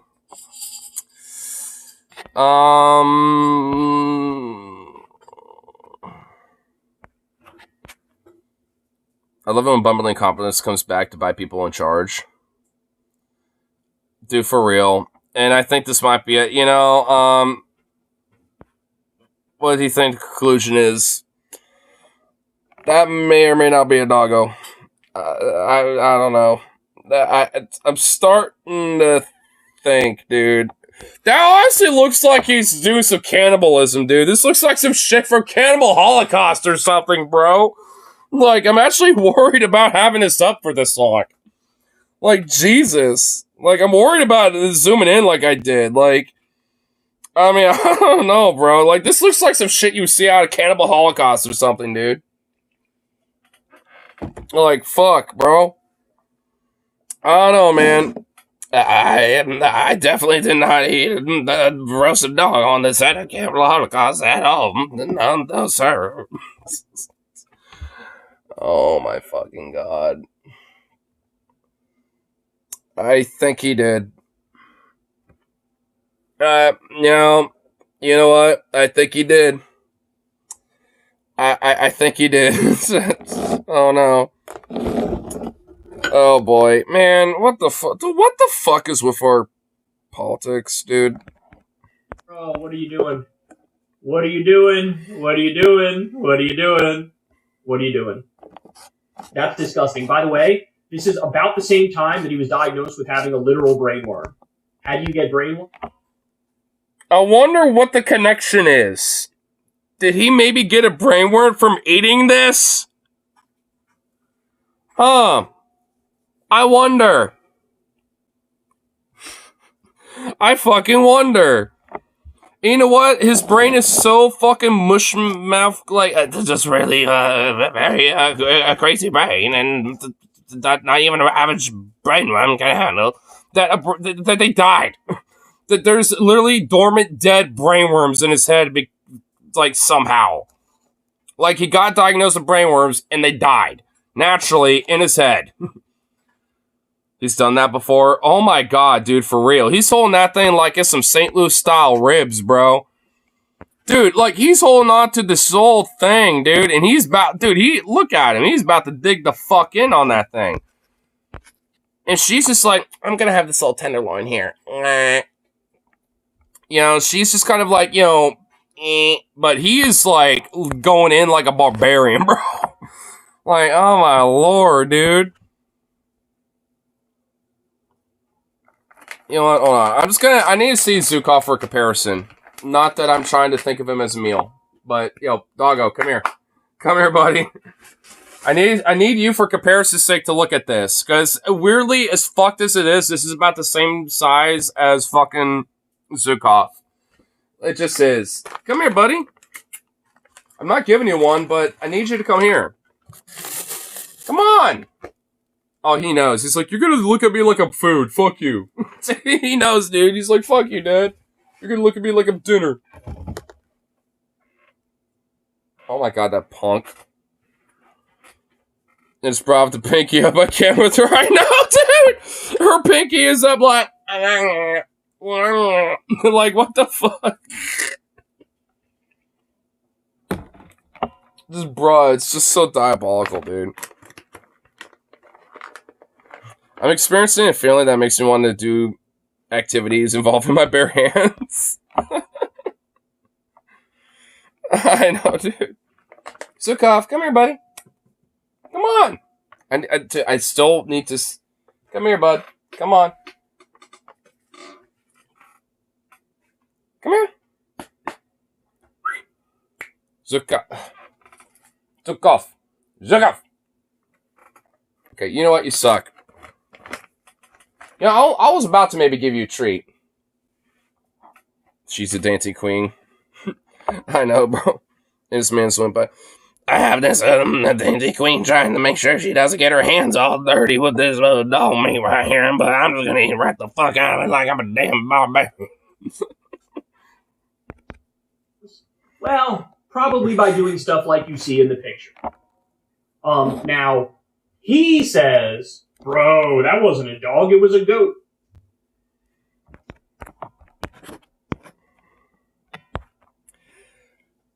I've seen goat parts, like mutton, and different pieces of goat before. And that ain't a goat. That ain't no fucking goat.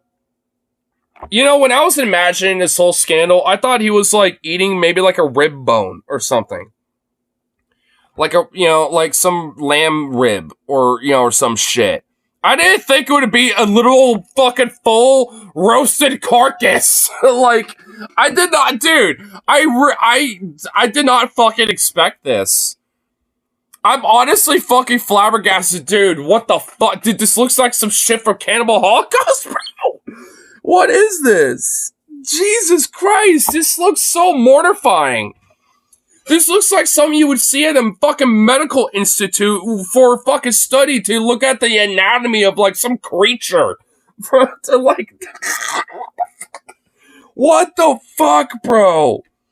That doesn't even look appetizing, let alone fucking edible. Or anything. What?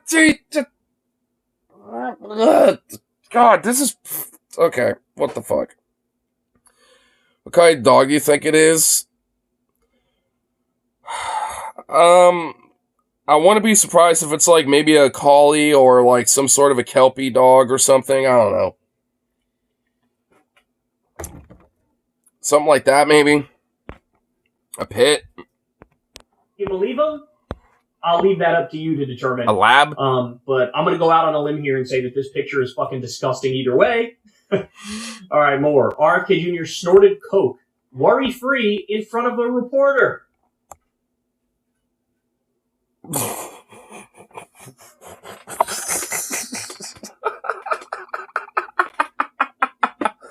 He just...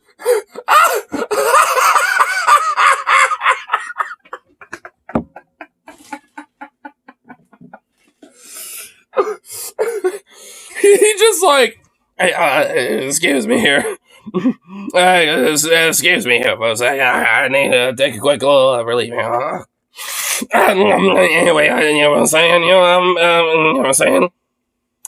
RFK, did you just... I didn't intend to say what I just said. Anyway, you know what I'm saying?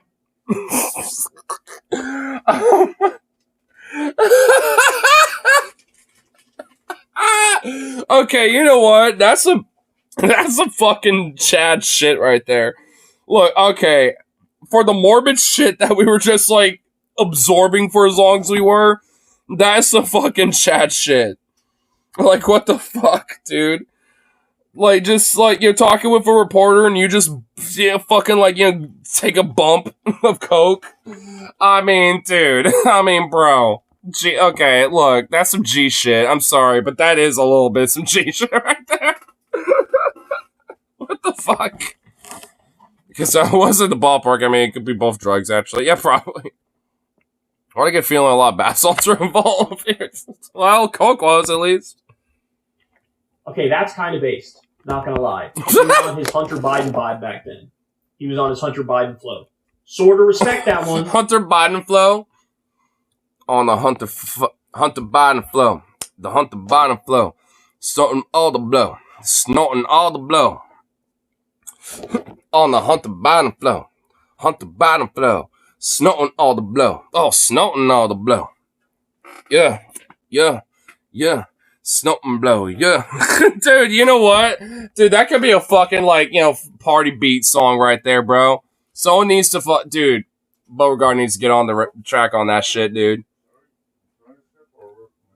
Dude, that would be a hella rap, bro. Sort of respect that one. Babysitter says she was assaulted by RFK Jr., including late-night lotion requests. A woman named Eliza Cooney came forward to accuse Kennedy Jr. of sexual assault while she worked as a part-time babysitter for his family at 23. The then-recent college graduate was hired in 98, lived in the Kennedy home in New York, and also did work at Kennedy Jr.'s environmental law clinic. Cooney accused Kennedy Jr. of rubbing her leg while they were in a meeting at the home and later asking her to rub lotion on his back late at night. Ugh. While they were in a meeting. Oops. I don't think that's a big deal.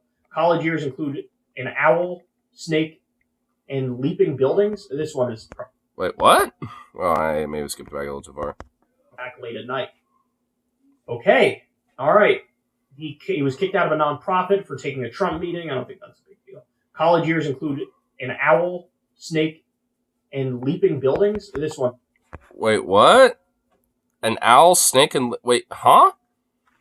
These claims may need to be taken with a larger bit of salt because they are chalked up by family lore and can cause serious field of addiction. I love how that brief aside was more disturbing than what Kyle's video is about. I know that it's like that shit's a little bit more freaky than this whole like him eating dog, even though that's fucked up either way. Huffing method and eating border collie. I know, dude. Family lore of the Kennedys. They're running for president. He would hang around campus with holding a snake and jumping from building to building. I don't know. I don't even.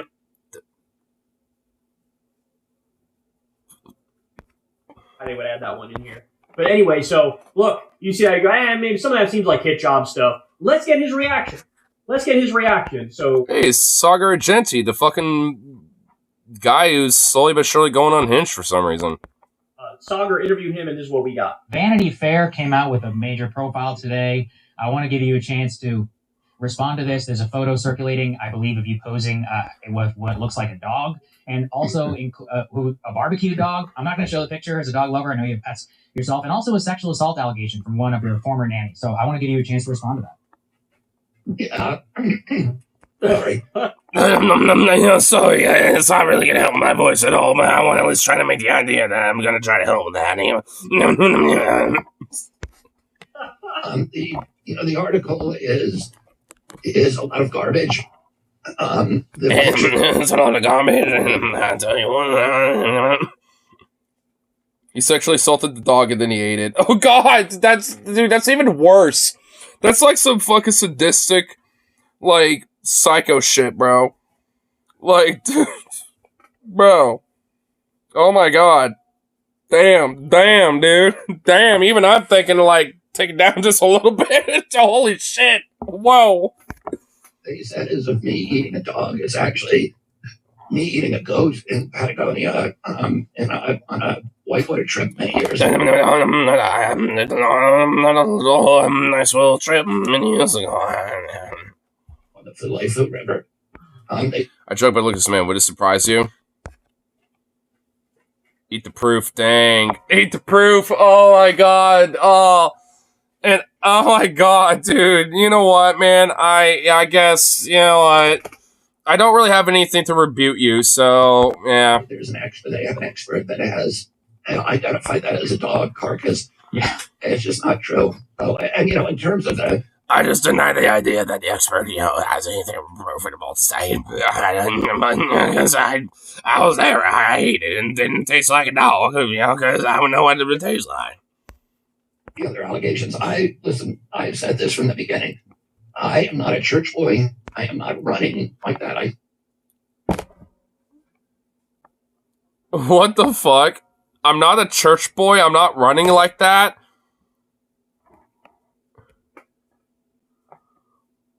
What?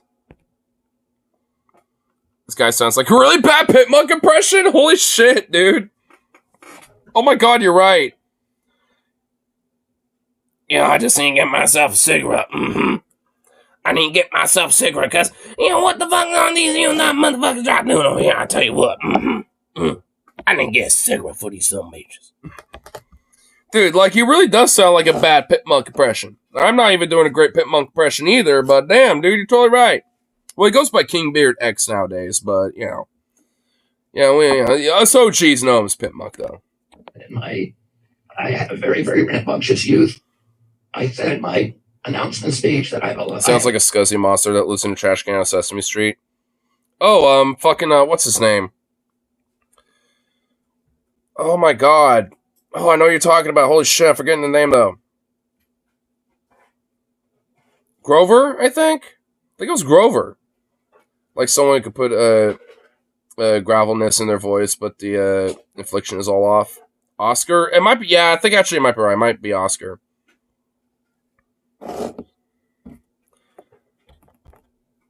It's like someone could put the gravelness in their voice, but the inflection is all off. Yeah, yeah, that's pretty much just like how it is. Like, he's got the graveliness, but the inflection is all over the place. I have so many skeletons in my closet that if they could all vote, I could run for king of the world. Mm-hmm. So, Yes, Oscar the Grouch. Oscar the Grouch. Yeah, okay, you're right. Yeah, did this guy just admit that he has so many skeletons in his closet? If they could all vote, he could be king of the world. Kings don't get elected, bro. And that's not how that works. And also, like, what the fuck does that imply with you, buddy? I don't think he's being figurative. I know, like, what is that implying, dude? Like, you have so many skeletons, like, what the fuck have you done in your life when you're saying that? Like, look, I got skeletons. I like to think I don't got that many.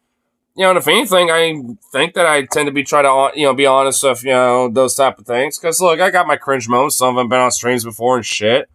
So I guess they're technically not skeletons in the closet. What the fuck ever, you know? Same difference, a different distinction, I guess. But still, it's just like, I mean, shit. It's like, what the fuck? I would never, like, think that, like, I got so many skeletons that, like, if they could all vote, like, I could be, like, king of the world or something. If that's the case, like, you know, it will literally be, like, maybe at most, like, 8, you know, where we're all just, like, chilling, having a smoke sesh. You know what I mean? Like, it wouldn't be that many. And most of it's just, like, cringe shit growing up, mostly.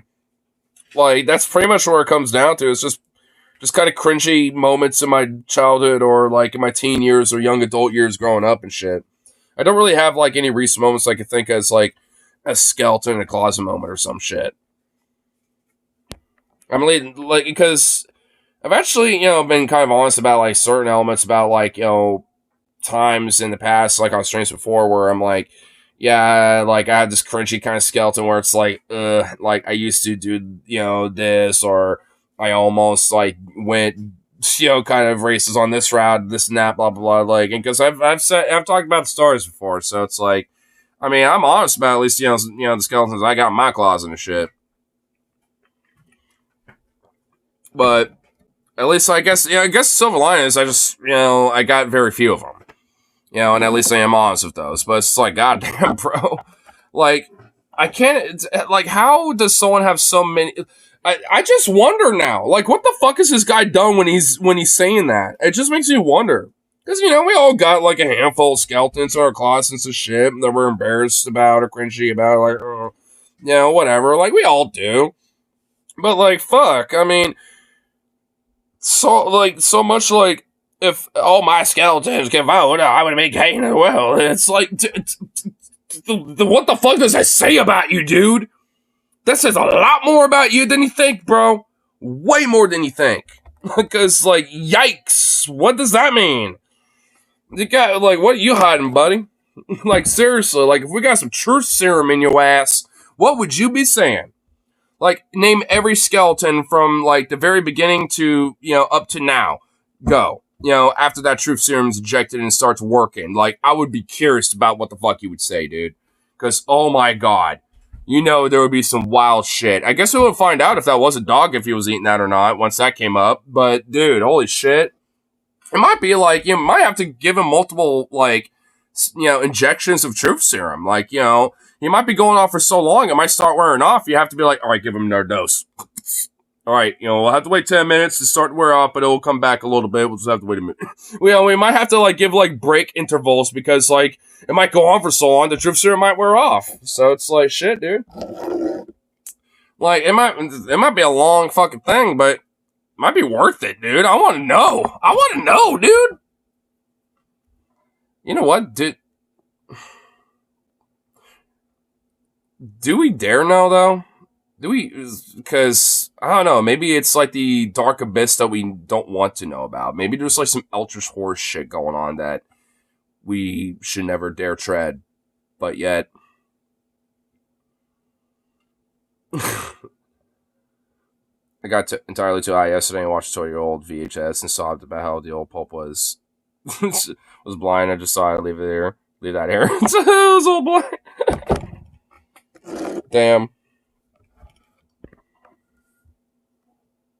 Real food.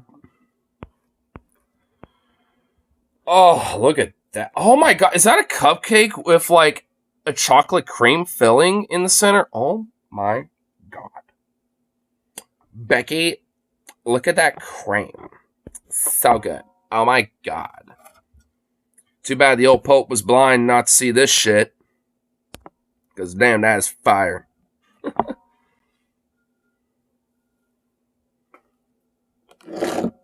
S'mores cupcake. Oh my god, dude. Just inject that in my veins right now. Maybe not right now. Like when I was at Loud and Lit, when me and my boys were pre-gaming, Rip City brought some donuts, and I had a singular donut. But because, sugar and alcohol don't necessarily mix, especially on an empty stomach, I end up being like, and I had to kind of sit there and be like, for like half an hour. Luckily, the ride wasn't going to start for like another hour, but so for like the last 30 minutes, I actually was like, okay. That weird conundrum finally passed. And I was like, okay, just sober up for a minute. We'll drink at the next spot. Because, oof, I don't want to get sick. So I was just like, ooh. Because, oh my lord, dude. I don't know what Rip got for donuts, but they were hella sugary. I was like, bro. Nearly fucked me up a little bit. Because, like, oof. Man, alcohol and sugar just do not mix well at all. That will fuck you up more than anything. Just never do that. If you're eating anything and drinking something, make sure it has, like, very little sugar in it. Or at least just a lot of other shit going on, on top of that. Because if it's just basically just, like, just sugar, then you're just gonna get fucked, dude. Just don't do that. Especially on an empty stomach. Do not do that on an empty stomach. Because it's just going to fuck you away, till Sunday. Well, depending on, how much of the sugar intake / alcohol intake. I mean, depending on how much you had either way. But, like, don't do it. Not good. Not fun. Doesn't fuck you up to the point where you're out for the count. But it's like you kind of have, like, a little rough period. And you kind of need to, like, find ways to muddy the waters a little bit, with all that. And, like, dilute, that intake. Once you kind of get that passed through, I mean, you're going to be fine, but it's a rough little moment when you have to go through it. But dude, I'm not even gonna lie. I would probably say I wouldn't even give a fuck and just eat that s'mores cupcake right now, dude. You know what? I'm looking at, I'm thinking about this fucker right here. I'm just saying, you know what? I don't even give a fuck. I'd eat that shit right now. Even if it did upset my tummy. I wouldn't even give a shit, dude. If it came out that RFK ate a baby, I wish it would surprise me, but it would probably be a dims to break scenarios. It probably would, dude.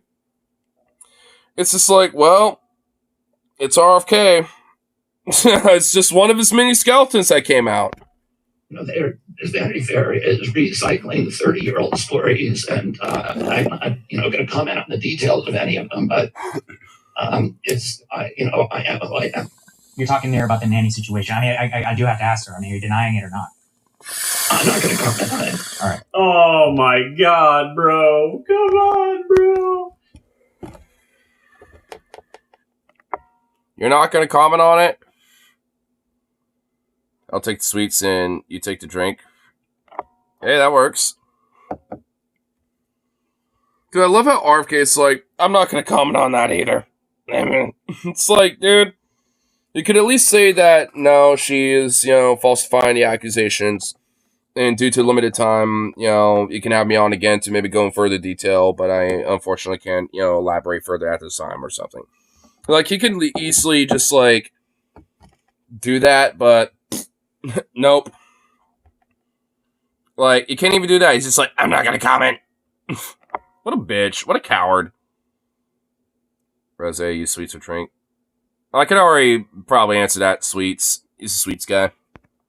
Anyway, so there are your top 3 candidates. Biden, Trump, and this dude. Have fun with that. Hey, y'all. Woo! Gotta love it. Yep. Yeah, yeah, I assume so. Burp. Burp, burp, burp, burp. Burp, burp, burp.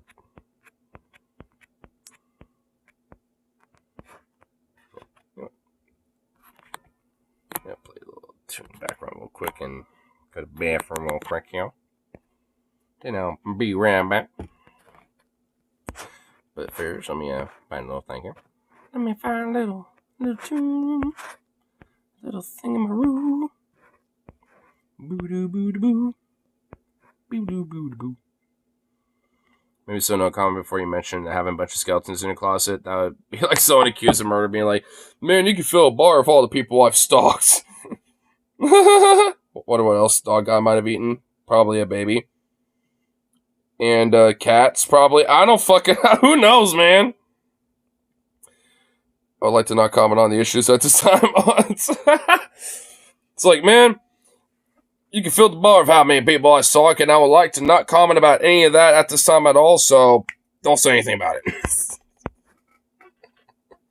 Like, oh my god, dude. Goodness gracious. What the fuck is this? Yeah. Wait. Yeah, I'll be right back.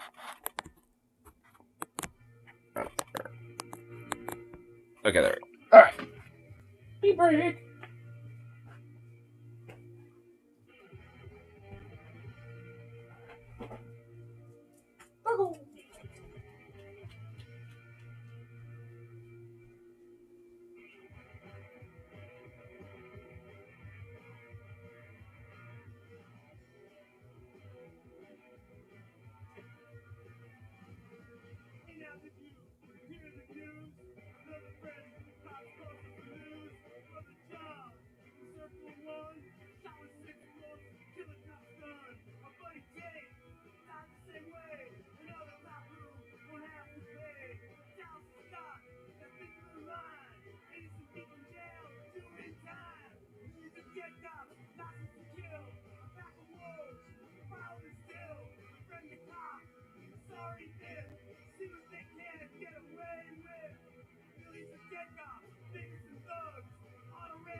Oh, perfect time. Boop. You know what? I'll play that one.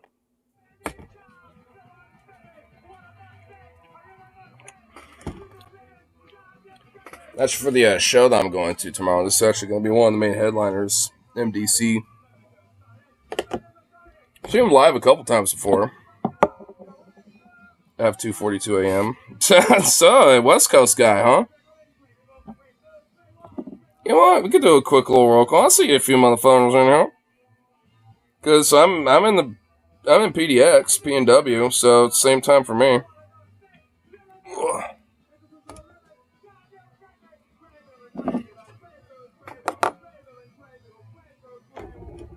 And for the 4th, you know, like I was just mentioning, I'm going to go to this punk fest called Sassfest. Last year actually ended up being in my neck of the woods, around the corner, not too far away from me. But this year it's going to be up near more North Portland, which luckily ain't really too far away. But it's one of those like festivals where it's just kind of like the word of mouth. So depending on like which house show is like most available, so to speak, or like which like house venue is available for it, they'll kind of switch around a little bit.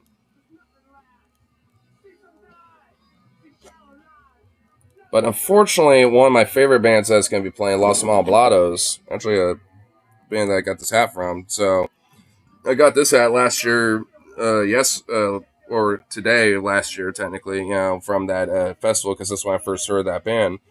And I found out one of the band members got injured and are not going to be playing because they're missing one of their band members and they kind of, they can't play without them. So it's like, fuck.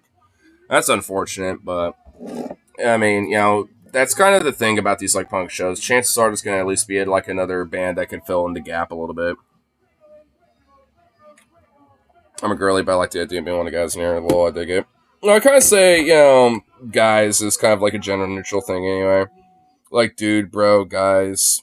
Bro, dude. Damn. Damn, guys, that was crazy, dude. I mean, that is kind of like especially a PNW thing, to be like, damn, bro. Yo, guys. Shit, dudes. It's a very... I know it's like a California thing, too, but especially like a PNW thing. At least where I'm at, especially. It's definitely a common, nomenclature. At least, especially in my little group community, my little friend group and stuff.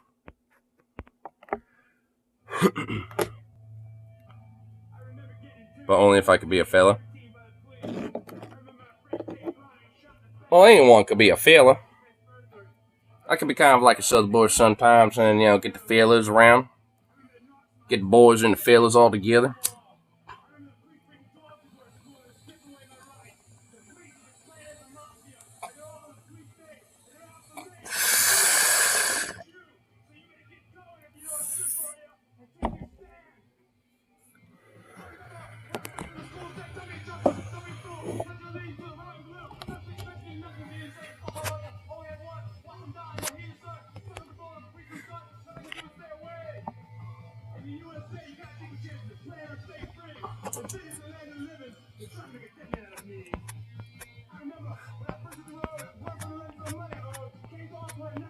So what else going for two from that?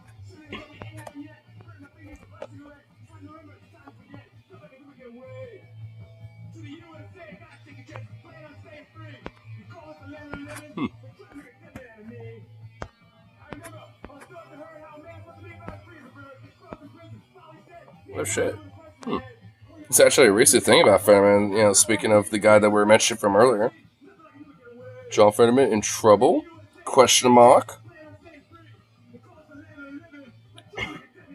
And a fancy top hat with a Cuban cigar?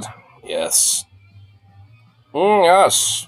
I need to get myself like a fancy top hat. I got like some fancy hats, but I don't got like a full on like, top hat. I got like a little trilby.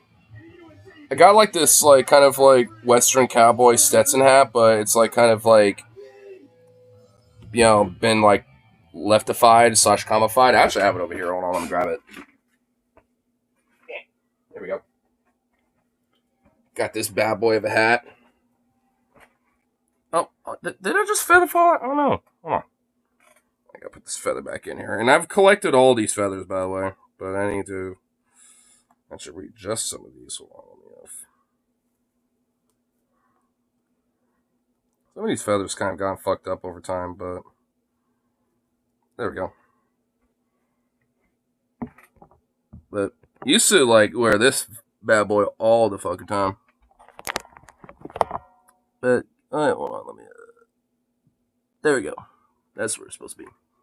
But I also got these pins on here too, and these two right here are original East German pins too. You can actually see the DER right there on that pin right there.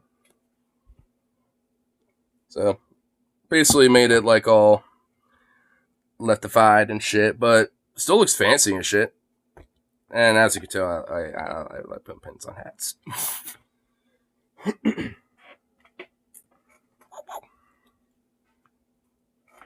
I'm not wearing the right sec for that hat, so don't want it to feel out of place. But it's one of my more favorite hats. But I mean, I'm not wearing it as often just because like the feathers will sometimes fly out, and I just like, I don't want that. I've had that happen one too many times, and I'm just like, ooh, boo, I don't want that. I don't want that to happen. So only wear it on certain occasions. Prime Minister Benjamin Netanyahu, the International Criminal Court Chief Prosecutor. The has personality I like so much. Well, yeah, funny enough, actually, it used to belong to my dad, but I found it like in a closet once, and I was like, you know what? It fits me. I'm gonna wear it. I've just been wearing it since, and eventually, I pinned it up to the side here, started collecting feathers to put on the other side, and eventually just now it's got its own personality. So I mean, it's a literally one of a kind of hat. I mean, same with this one too. I mean, I'm kind of a stickler for like getting one of a kind hats going on. Requested arrest warrants again. Here's what he had to say. We've been through dark times in these months. Oh, this is like the clip I was trying to find from way earlier. Dude, dude, is Netanyahu a short stack? Or is fucking John just that huge? Oh my god. Dude, John Fetterman's got a tiny head. For how big he is. Like, oh my god. And look how tiny he is. This Glenn Masterson video was awesome. The Glenn Masterson video? Oh wait, you mean the Walter Masterson video? With the Fire Nation shit and stuff? I think, yeah, I shared that with you the other day, right? Dude, that lady being like, who hurt you? Are you okay? You know, dude, that lady like 4 minutes in, dude, I cannot get enough of her. I still think about her because she is so sweet. I weirdly enough kind of like her. Anguish war. And during that time, I can say that Israel has had no better friend than Senator John Fetterman. And I wish he could be president of the United States so he could be nothing more than a perfect puppet for us. Anyway, Senator, you are very gigantic, and I'm glad you're on our side. Would you like to present yourself for us as a loyal puppet that you are? Welcome to Israel. I want to thank you for your... Dude, he has such a tiny head. Oh my god. Dude, John Fetterman, dude, you know how Hassan is known for the meme for having a tiny head? Like, let's actually compare. You know what? Oh my god. Dude, Hassan also's got the gigantic shoulders and tiny head. But dude, I think John Fetterman's got a tinier head. Oh my god, he's got a tiny ass fucking head, bro. Holy shit. Courageous statements that show moral clarity and moral... And how's he wearing a hoodie in fucking, like, Tel Aviv, dude? How's he wearing a hoodie out there? Isn't it, like, scorching, like, bloodthirsty hot out there where you're, like, gonna probably get heat stroke in the sun? How's he wearing that fucking thing? And you just say it the way it is. Yeah, thank you so much, John Fetterman, for all of your bravery. It takes a brave man with genuine mental health issues, like genuinely a broken brain, to be able to defend Israel, to threat Israel in its most apparent iteration of its genocide and apartheid. And we appreciate this friendship at all times, but especially at these times. So welcome, friend. Welcome. We stand with Israel through this. And I'm so sorry for what's been done to this nation. But I am so sorry for what has been done to your nation and the anti-Semites all over the world, from the UN to Hamas that has infiltrated every government. It is so sad. And what you just sent me? What we got? What we got here?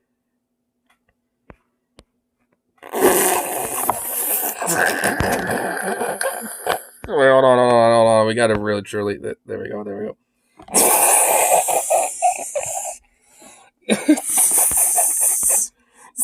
Wait. I have a strong... I'm like 95% sure this is Photoshop, but please tell me this is not Photoshop. Please, for the love of Christ, this is not Photoshop. I'm like 95% sure it is, but the 5% of me really wants it not to be. Dude, oh my god.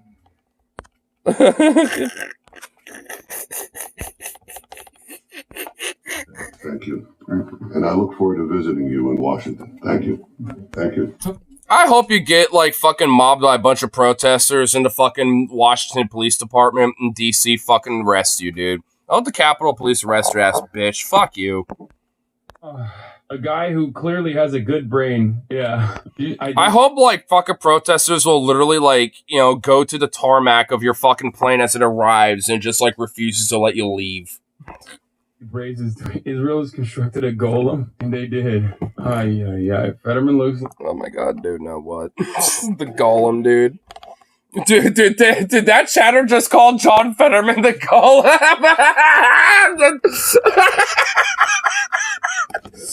John Fetterman as the golem, dude. Holy shit. Oh my god. No, the golem, dude. Shit, bro. Wow, that is diabolical. I'm not even gonna lie. Is he district like 9% Jews or something? What the fuck? Honestly, it's because of his stroke. He was already partially, like, kind of pro-Zionist before, but he was kind of, like, soft about it. Kind of like, you know, I don't know, like, it's kind of typical of them.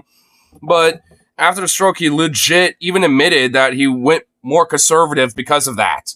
Like, you know, and is thus, I think, you know, as a result, has become, like, way unapologetically, like, unequivocally, like, you know, very pro-Israel because of that. Can we serve content? You're in my feed, so I just clicked and let your live wash over me, Lamau. Now we are here. Laughing at P-Head. P-Head! P-Head! Laughing at P-Head! Oh my god. Holy shit. Okay, that's a good one, P-Head, dude. Holy shit. Fucking P-Head, bro. Well, hey, I got some fun shorts, too. I mean, I just recently went to Loud and Lit, so I got some shorts in there, you know, from other little ventures I've been to, and yeah, I mean, the live section, there's streams galore going on, you know. Some of them a little more chill and laid back, some of them a little more, like, kind of roller coaster like this. I mean, you know, and they kind of vary from, you know, energy and vibe, but, you know, all of them I say would be a little orphan. And plus there's the karaoke streams too, because I, you know, do that at the bars on Friday, Saturday. So you can hear me sing, you know, every now and then. So that's another thing, you know, you can check out too. I try to kind of like amplify those a little bit, if, like, you know, putting some like hashtags and titles or some shit. I don't know if that helps or not, but, you know, like, you know, but, you know, hey, you know, it's what, if there's at least, you know, a little talent that I can put out there, at least, you know, that's unequivocally a talent, then, hey, there's at least something. Me shaking my uncle while not wanting to be here. The thing that was like death for Crowder and its audience was it's not like actually doing those things because for wait, just suddenly flipped out of nowhere. Is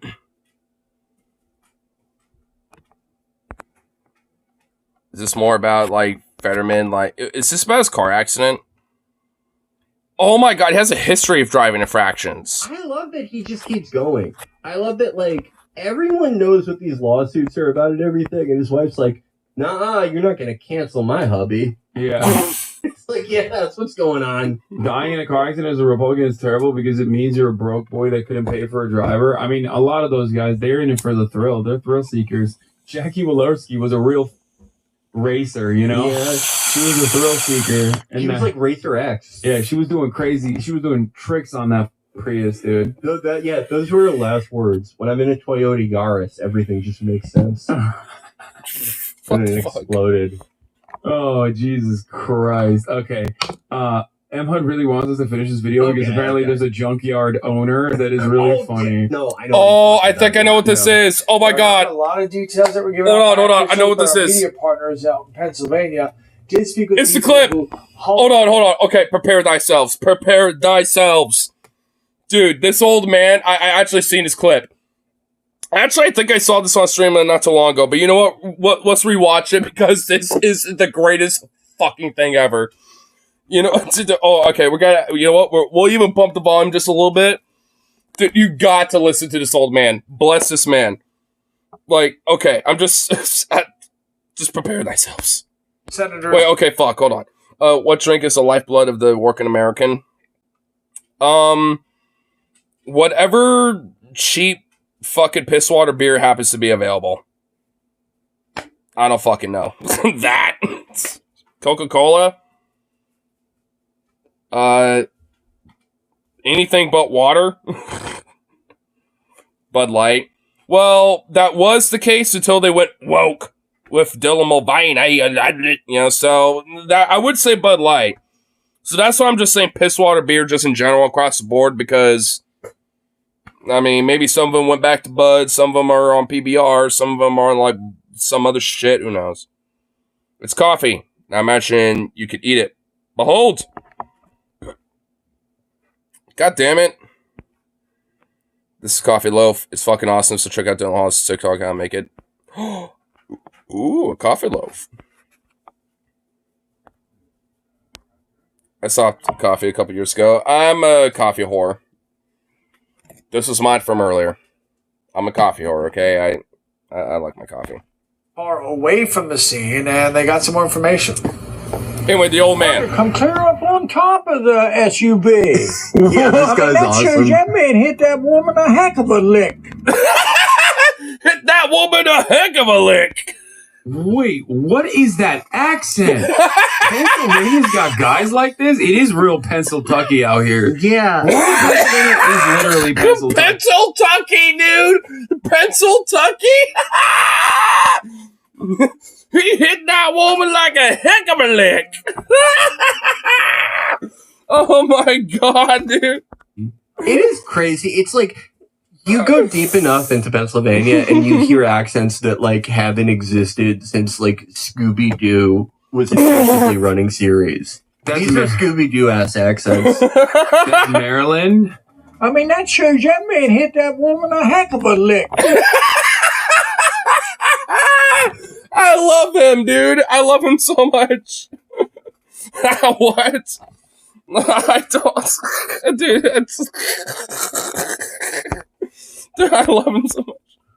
Alrighty, all three people involved in that crash expected. Alrighty. Okay. Police say Fetterman was at fault. No citations have been issued yet. Police say it is an ongoing investigation. Was it the man's been haunted by a gold? Also, what the fuck am I watching? John Fetterman, when he had his accident, like he had a car accident and it apparently has a history of traffic citations and violations. And this is his most recent one where he rear-ended somebody going like fucking 90 miles an hour or some shit in like a 60 mile an hour zone or something. And as the old man said, he hit that woman with a heck of a lick. Like, so, I mean, Kyle made a video about it. Like I said, I know we reacted to this on stream, but dude, this old man's like reaction is just too sweet, dude. I love it. It's too beautiful. And the fact that we got like just gems like that out there in America still, like, man, we need to find like people like that in like the heartlands of America in every state and just like just record, you know, whatever the fuck they're talking about, whatever they're saying. Just ask them some random question. Just let them go on like a 3-hour tirade. And just like make a combination, like ultimate, like, you know, Heartland America fucking podunk, you know, accent voice, you know, for us to just use for silly amusement, you know, and deep fake it. That's like a combination voice or something. Like generic, like Heartland America voice. Right there, you don't understand them. Crashing a car was bad enough, but investigators say it led to 2 people inside that car. Oh, another podunk Heartland America boy, you know, yeah, like in a car crash shit? Oh shit, okay. Being attacked by bees. It happened last night on Patton Spur Road in Laurel County. That's a very understandable reason to crash your car, though, I will admit. Say a car hit a utility pole and bothered a hive of bees nearby. New tonight. Wait, okay, never mind. Wait, so you crashed into a utility pole which had a beehive on it, and then you get attacked by... You know what? That's nature saying you're a fucking idiot. So that's nature telling you you're a fucking moron. So you know what? Good. Now I want to hear the old man talking about this. Talks to someone who lives in that area who saw it all happen. Yes. Neighbors along Patton Spur Road are still, well, buzzing about what happened. Oh my god. Oh, dude, I cannot wait. Well, dude, that right there. Oh shit. I'm gonna say 3 words that make me the biggest monster in the universe that's ever known because uttering these 3 words, I'm possibly making the reality in another universe. President Andy Dick. You know what? I'm okay with that because knowing how America's politics are going right now, how is that any worse? Like, could we go worse than Andy Dick? I think not. I think we'll be okay. Along Patton Spur Road are still, well, buzzing about what happened. Well, I just had got done feeding my chickens, watering them and stuff, and oh my god! Oh man, the Podunk Hillbilly boy. Oh, this guy is just. Oh my god, it's radioactive. Oh shit. And you're saying you dare understand, dude. Okay, look, brother, I tell you what, man. I got a little something blood in me. Boy, I tell you what, I got a little something blood in me. You know, I've all been out here and feeding the chickens too. What? You know, and out there watering a little bit. You know, it's like that. I tell you what, I got a little something blood in me. You know, I've hung down in some deep, world thick accent, redneck Texas. Tell you what, brother. You know, and some of them got that thick accent. You know, like. I know this shit, okay? You want me to translate? I could translate some, like, good old hillbilly redneck, southern charm for you. Here, give me a minute. Here, let's do it. I just had got done feeding my chickens, watering. I just got done feeding my chickens. That's what he's saying there. And stuff, and... Done watering them and stuff. Which... Walk back to my house, sir, Then start walk back to my house there and that. My phone, so I could play a video game on it. Now I got on my phone and started playing a video game on it and stuff. I mean, look, hey, you're saying dare understand him? I can translate. Look, I understand that hillbilly redneck son, boy, I tell you what. Like, this boy, I can understand what you're trying to tell me.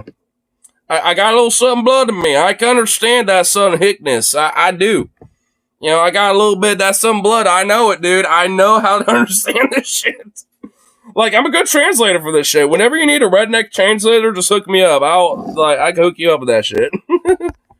I heard a big boom. I looked back out my door and the electric pole fell and the lines was falling. And, then I hear a big boom and I look outside and I see the light poles and the tails are falling. Oh, shit.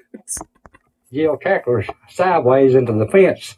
Then the folks inside the car got a big surprise. Well, he didn't know it, but he found out that there was a hive of bees that was located there, and he disturbed them. And there's a guy come out screaming and squalling.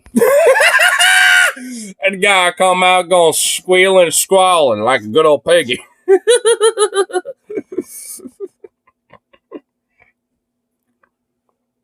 Of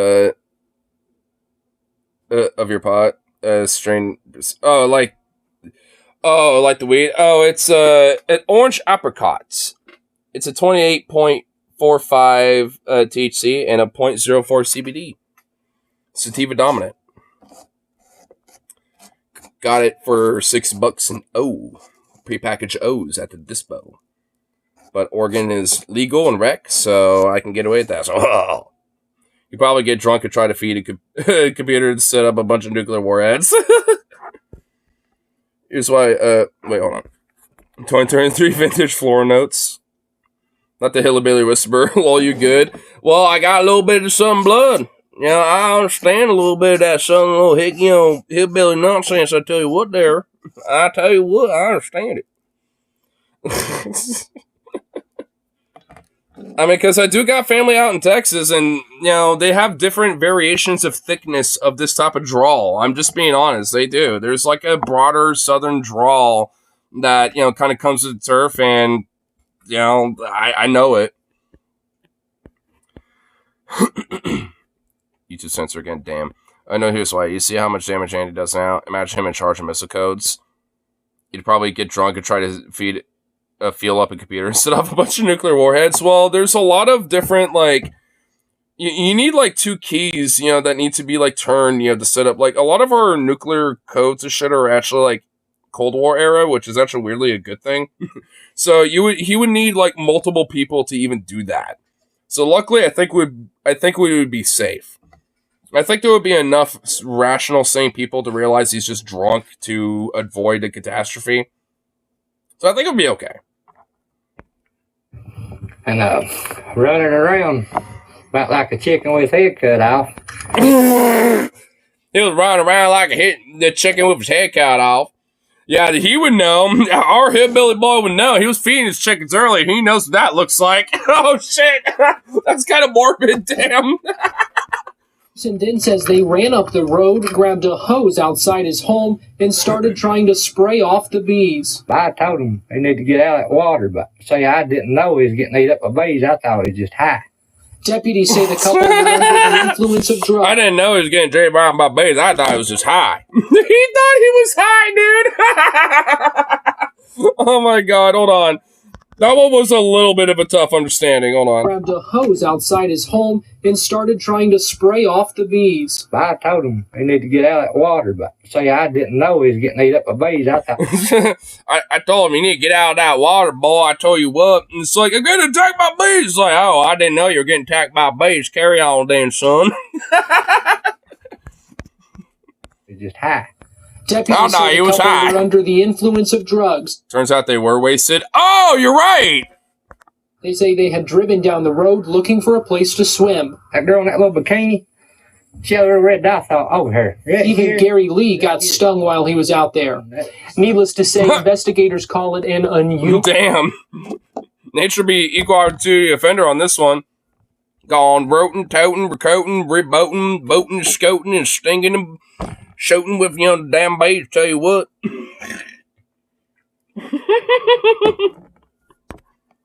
Case, but everyone around here hopes the two learned a serious lesson. Think they learned their lesson? I think about that they are. I think about that they are, I tell you what. His last name is Pierre Bohauer. Dude, you know what? I don't even know if I can, hold on. I'm gonna try. With my true son blood heart, I tell you what, I'll try. Let me try, son. Let me see if I understand this boy. Case, but everyone around here hopes the two learned a serious lesson. Think they learned their lesson? I think about that they are. If I feel like my leg feels, I'd say they're learning. I think about did they right there. Like, well, hold on. Okay, so I think rough translation is like, I think about did, they did. Or like, I think about right they did.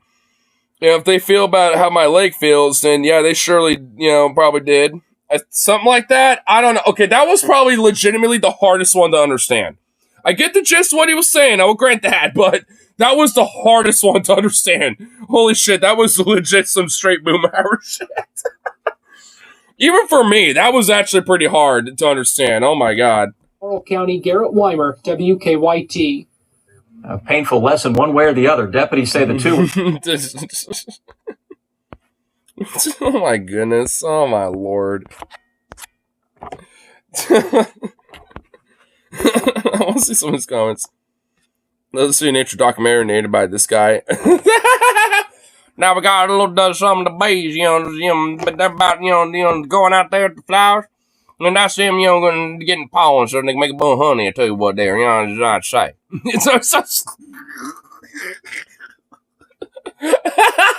Oh my god, dude.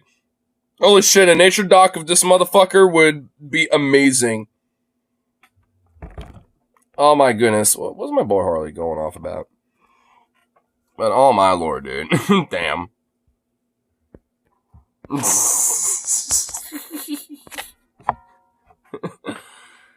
Oh man, dude. There's like a weird charm about that, the hillbilly, like redneck, aesthetic a little bit. There's a charm to it. I'll admit.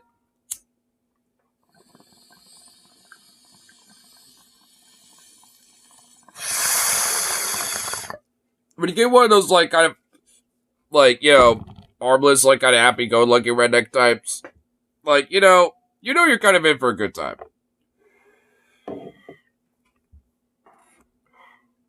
I was fully leaning on you for that last translation. Well, all I know, it's basically the equivalent of, it's like, if they know how my leg feels, then yeah, I'm sure they learned their lesson all right. Probably hurting, or something like that. But dude, I'm just gonna be honest. That was the one that was legit really tricky as fuck. I really couldn't understand that one. That was the one that it was like, okay, that one's a little like, okay. I got the gist, but I don't know. Don't know if I have the means, for that one.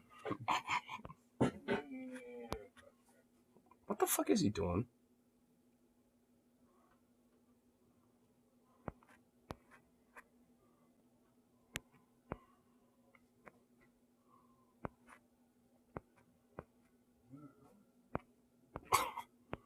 Why does he always like do random shit at like literally at the peak in the middle of the night?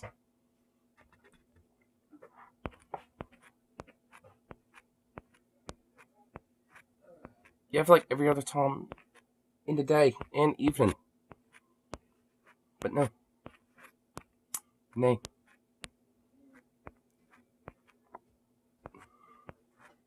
Needs an urban dictionary, but yeah, it needs a world dictionary.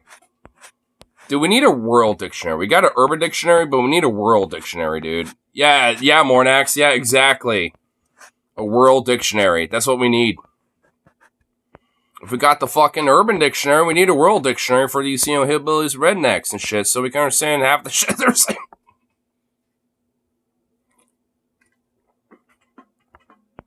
Because half the time, straight up, it's like, the fuck they're saying. It's like, what? Like, what?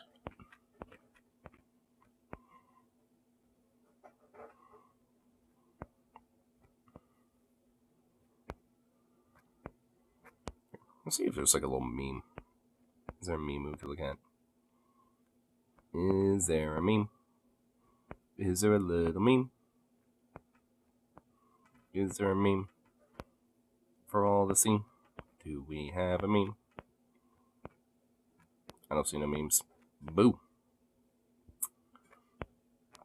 Country Fried Dictionary. Country Fried Dictionary. That actually might even be better. Country Fried Dictionary. For all your hillbilly redneck translation needs. Dude, that might actually even be better. Yum. And a bit baked. I gotta get a little garnish of the baked on there.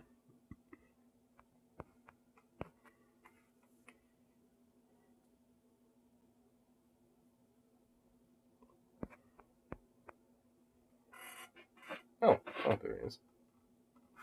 Goofy little thing. Goofy doggo. Goofy doggo.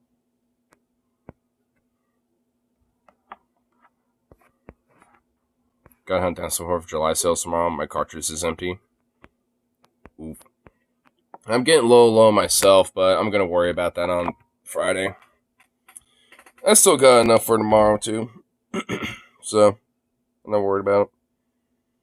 But I'm definitely going to try to take advantage on like maybe some ammo sales because I've been meaning to go on the range. I was going to do that today, but just because of how I was feeling like this, like I had to clean out my fucking fridge because dude, like it was literally like for the past like 5 fucking days, I shit you not, it was like every other day I was getting fucking food poisoning. It was driving me fucking nuts. I was like, you know what? Yeah, after the like third time technically, like I was like, you know what? I pinpointed the shit in my fridge. I was like, you know what? Fucking just fucking empty the shit out of it. I was like, fuck that. And now I've kind of restocked a little bit now with some fresh stuff, but like, fuck, dude. For a while there, I was like, I didn't realize that I was like kind of feeding on some shit that was like a little too old, and didn't realize it because oof. Like when I get like a food, poisoning situation, even with frozen stuff, like, ugh. Dude, it hits me in the fucking gut like you won't believe. Like, even if, like, the general contents are gone, like, I'm still gonna be heaving, sweating, fucking, like, fucking, like, being miserable for, like, for hours. It's shitty. It's horrible. So it's just like, ugh. And at least pinpointed to realizing it was, like, some stuff I was eating in there. But I was just like, oof. Never had food poisoning, knock on wood. Well, I mean, it was basically just like probably stuff that was maybe like a week old or something like that, like older than probably should have been, kind of thing. So, considering that's in the freezer, you would think that it'd be fine, but honestly, it's just like, oof. You know what? I've had too many bad experiences with this shit. I just can't. It's like, you know what? If things have been in the freezer too long, I'm not trusting it anymore. Fuck that. Because after this past, like, kind of week or so, luckily I was fine for Loud and Lit, and then for, Friday and Saturday, and, and all that shit for, like, for those days, but, because I had a little bit, not too bad on Thursday, and then, because I had it a little bit then, and then I had it gnarly on Sunday, and then I had it on fucking Tuesday, and then, and now it recovered on Wednesday, then hung out with my friend and kind of recouped and re-energized myself a little bit. Took a nice fat fucking nap, and now here I am. It's like, fuck, dude. And honestly, I have like a weird back in my mind anxiety that's like, it's not going to happen again, right? Because, like, fuck, dude, my stomach is kind of like in recovery mode. It's fine now, but it's still, like, sore from all the fucking heaving from all those times, from the past fucking week. Ugh. Like, it's legit sore. It's, like, basically unintentionally giving my fucking, like, stomach, diaphragm, and, like, muscles around here a fucking workout, doing that shit. But make sure to keep myself hydrated and fill my ass up, in between when I was actually feeling good, because I know when I'm heaving so much like that and unable to keep anything down, let alone like a liquid, it's like, definitely want to like fat myself up. And you know what does that better than nothing? Mexican food. Burritos. Oh, dude, between like, the little local burrito place that's right next to my work and this place called Rigoberto's, that's not too far away from me. That's a 24/7 place. My saviors, the kings, that have like clutched up for me. And it's like, fuck yeah, dude. Oh, but still, oof. But you know what? It just makes the moshing a little bit more intense. More fun for me for tomorrow. So I don't give a shit. Plus, I'm gonna do a little mental reboot too. I got some shroomies I've been saving for a while, and mainly for the occasion for tomorrow. So I might just, kind of have a little reboot. Hopefully, my body kind of reboots itself, be fine, and all that shit. Be Gucci. Take those a little bit after I show up and all that stuff. And blah blah blah. Bada bing, bada boom.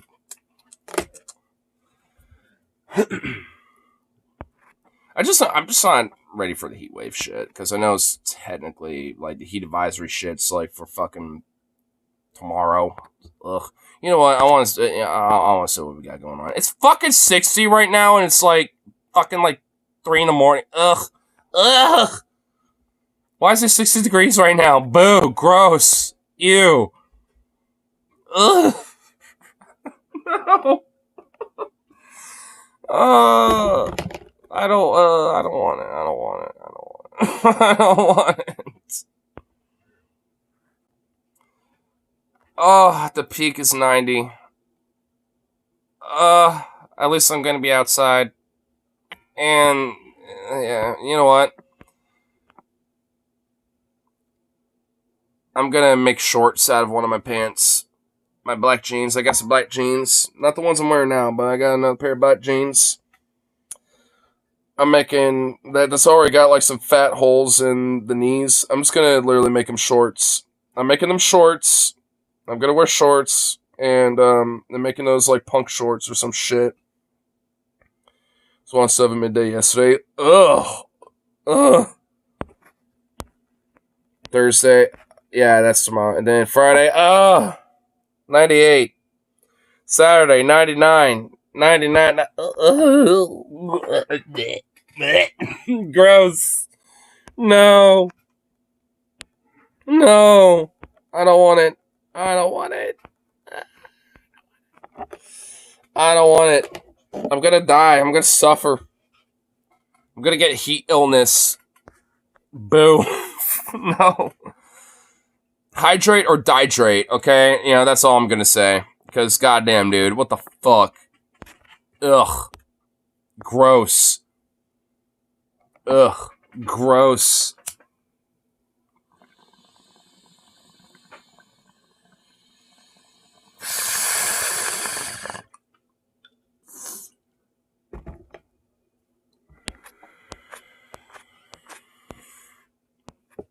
Oof. It'll be well hydrated. Yeah, I see what you did there. Could wet my shirt all day. You know, in preparation for the heat wave, I kind of watered down a lot of the plants tonight.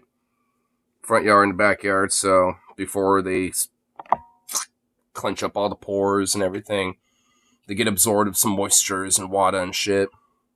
So at least have a chance. And, you know, at least before work, I might honestly do that as a little routine like I did with the last few heat waves. Because I want to make sure they'll survive. Because I kind of like it being kind of natural and random things kind of growing around and stuff. I kind of like that, so I kind of want to keep them alive. Squirrel Ice, live in a desert town. Oof. Yeah, I mean, I live nice and snug in the Willamette Valley up here in, you know, in southeast BDX, so at least, you know, it's easier to manage, but ugh, it's still shitty. And honestly, because of a lot of the, you know, watersheds and, you know, the moisture from the creeks and the Willamette River and shit, it kind of adds like a little bit of a humidity a little bit from that. But it ain't really too bad because, like, it does kind of give it, like, wind drafts and nice little breeze and shit, but it doesn't hit all the time and not every day. And not all time throughout the day, so it's, like, kind of a hit and miss depending where you're at.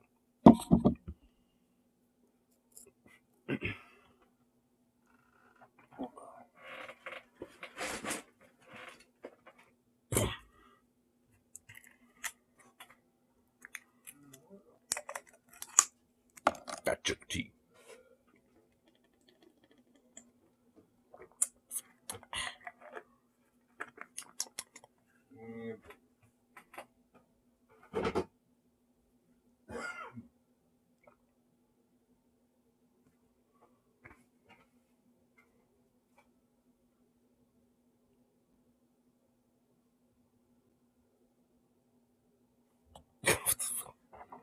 About 30, maybe 40 minutes from Death Valley. Oh, shit. Near Death Valley? Fuck. Brutal. Yeah, that sounds fucking... Oof. Yeah, I would not be able to sustain something like that. I would not be able to be outside for most of the year in somewhere like that. Ugh. I wouldn't be able to handle it at all, that's for sure. Which is kind of why I'm glad I kind of live in the PNW, you know, and shit, because, like, man, I don't think there'd be a way for me to, like, live in, like, such, like, you know, like, a very, like, desert, like, heated area. I mean, it can get hot out here, too, especially if, like, you know, if climate change, with this whole fucking, like, you know, heat domes that, you know, happen more and more frequently and shit, but even then, at least I got, like, watersheds, I got creeks, rivers, you know, I have ways to cool down around here. And thank fuck, you know, when the property was built, we had AC built in with the property, so we got a little lucky. A lot of people have AC, but we don't, I guess. So there's that, too. And we're not the only house around here in the neighborhood that does. Like, there's a few other houses that kind of, like, you know, built in with, you know, some AC installed and shit. So, I mean, it's, you know, like, it's kind of a little selective around here, but not every property, depending on how old it is, you know, is built for that. Like, pretty much anything from, like, the late 90s to 2000s around here may or may not have an AC unit installed. If it's at least a house. You know, but, you know, all in all, like, a lot of people around here tend to get, unfortunately, kind of fucked with that shit, too, because, you know, especially places like in Seattle and Portland and shit, not so much. Swamp coolers here. Damn.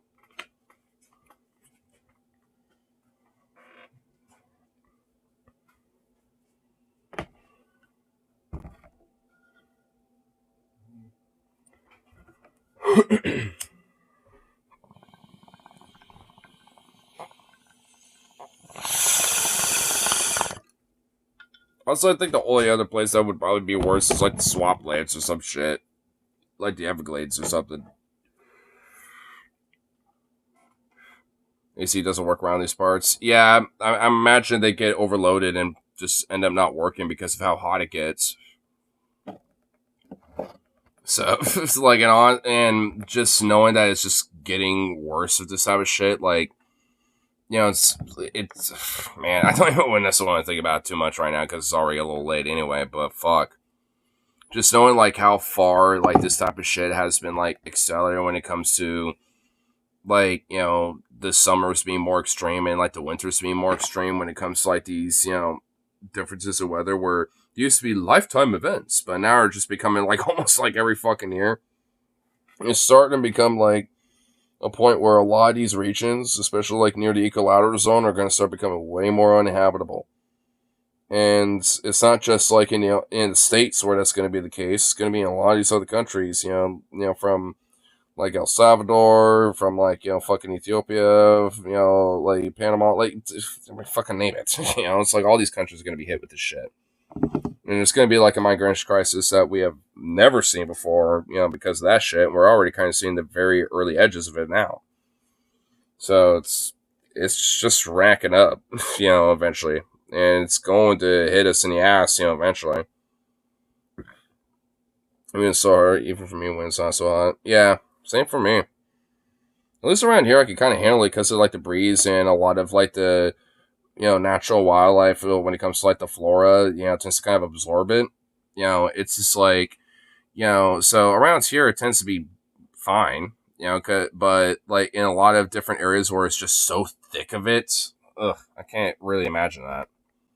Because, I mean, I guess I can because I've been to Florida once as a kid. And, you know, and I've definitely been in places like in Texas where it'll, like, you know, have a, you know, thunderstorm, and then the next day it'll be nice and hot and sunny in, like, 95 plus degree heat. But all that moisture is still in the air and still in the ground, and it just starts evaporating and creates that humidity. Oh, my God. Fuck. It just makes that heat so much worse. So, I can imagine it. But I don't want to be in it that long, and I rarely ever do. So, thank fuck. But, it's horrible. Shitty. At least, you know, but like I said, at least around here it isn't really as bad because of like the valley with like, you know, the breeze and shit like that, amongst other things. So at least around here it isn't as bad, but I mean it can still kind of be. Just depends on how hot it is, honestly. But with this heat wave coming up, I'm not excited for it at all. Not at all.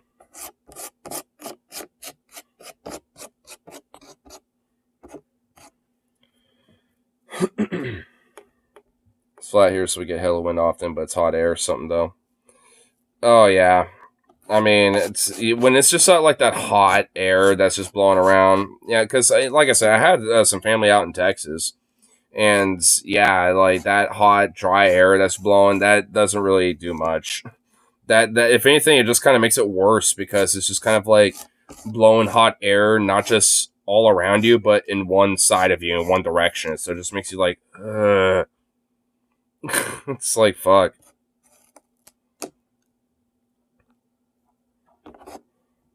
Louisiana was literally the worst fucking place I've been to. You're not the only one to say that.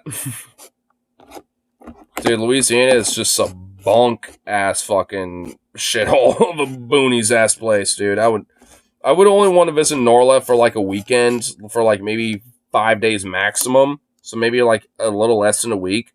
But beyond that, I don't want to visit NORLA. Or I don't want to visit Louisiana in general. But I will visit NORLA for like maybe at most, maximum 5 days. But that's it. There ain't no way I'm fucking like visiting that place beyond that. Sound like everything I've heard about Louisiana, boy. Tell you what, they're about to get in the bayou down there, boy. It's like, I just tell you what, like, nope. Nope.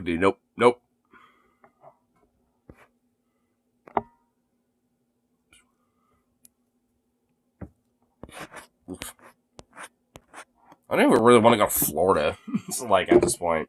Like, I've thought about maybe going there one more time, maybe in my life, but I'm just like, you know what? Nah, fuck that.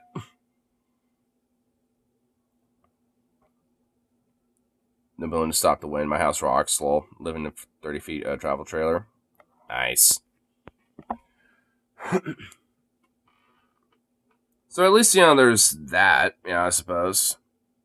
And I imagine at least, in the evenings, at least when it gets like dusk or dawn, or like at night, I imagine like the breeze is actually relatively nice.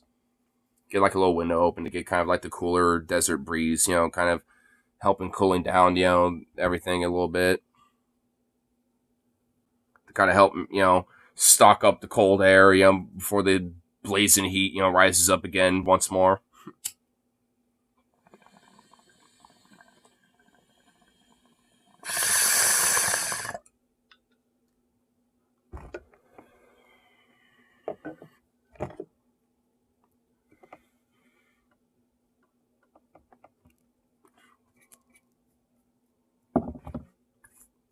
Let's catch the last little bit of this bowl out. Get myself some food and let's get some Z's. Prep myself for SS tomorrow. At least gonna make sure I have some videos for some of the bands that perform for tomorrow. So all I is saying, I'll have that popping up here pretty soon. If not tomorrow, then at least next couple days. But not leaving yet though. Bowl has not been cashed out. Out in the middle of nothing, stuck up the cold. That's exactly what I do. Yeah, if I was out in the middle of the boonies like that, I mean, I do the same. Plus, just honestly, just kind of hear the ambience outside too.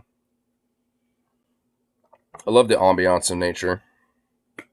It's kind of one thing where I don't kind of like living where I'm at is that I'm kind of nestled in suburbia and shit. So, being able to kind of be out in the middle of fucking like nothing, but at least close enough to be able to like, be within like, Portland or something like that, or some shit, that would at least be nice.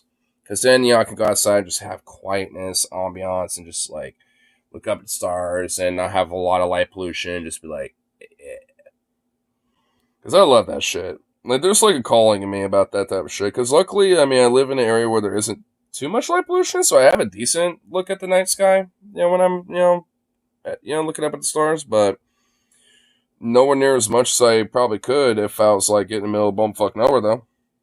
Because I've seen that, this nice sky when I'm, like, out in the Cascade Mountains or, camping and shit, somewhere, or even on the coastal range when I'm, like, when it's all dark and there's, and the, like, the little small town that we're in is just all, like, just dark, and not lit up outside of like street lights. Like, you can see a lot of really cool shit.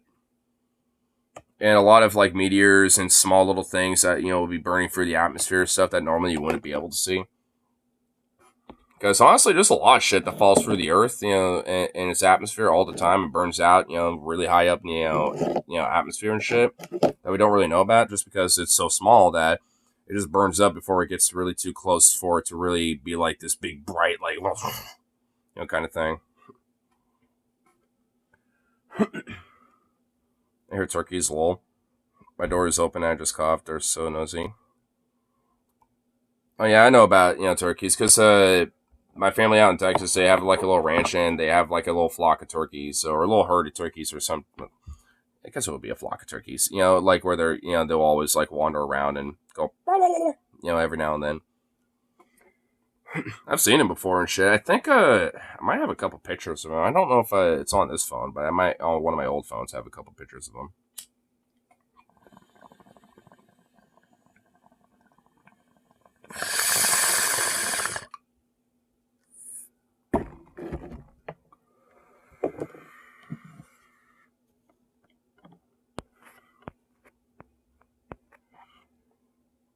A group of turkeys is called a rafter. A rafter? Oh. Did not know that. Well, the more you know. Blah. The more you know. Stars are amazing. I see at least a shooting star or 3 at night. Man, I wish I could. Most I see is every now and then it's like a fucking satellite. That's really the most I get to see. I mean, every now and then I will get to see a quick little shooting star or something like that, but that's more of a rarity. Wish it was more common. But again, like I said, it's the light pollution. You should just see satellites float by too. Yeah. I've seen the ISS a bunch of times. I actually want to get my telescope app one of these nights when I, get a chance to see the ISS and see if I can actually like look at it for the telescope and see if I can kind of see the outline of it. Because I remember checking it out once and I got like a slight glimpse of it at one point from my telescope, and I don't really remember if I did see an outline or not. I want to be like, all right, if I can maybe get it where it's not like above me where it's like or some shit, and maybe at like an angle where it's more slower. Maybe I could be able to kind of like follow it and see if I can kind of like focus just enough to see if I can see that. Because I know with certain like telescopes, at least the ones that you can like, track something with, like there are some telescopes advanced enough to where you can actually see it a little bit with an outline. So I'm just like, even though mine's a primitive ass telescope and just a simple like amateur one, maybe I could, which would be dope. I've seen some cool shit with my fucking telescope. I saw the fucking big ice storm on Jupiter with that fucking thing. So I know that thing, has got some pretty good zoom and focus. So it's just like, oh, dude, seeing that eye on Jupiter, for knowing how fucking far away Jupiter is and for how big it is and all that shit, I'm just like, bruh. I'm just like, whoa. I'll admit, that is like a little wild.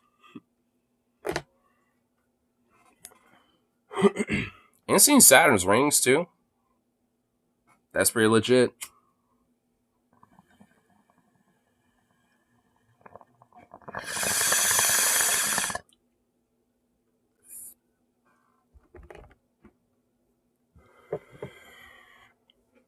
It was stringing them around 5:30 a.m. Probably has to do with maybe like the sun's light reflection and just making a lot of the meteorites being more prominent. But I'm not a scientist on that shit. I'm just guessing, so I want to know.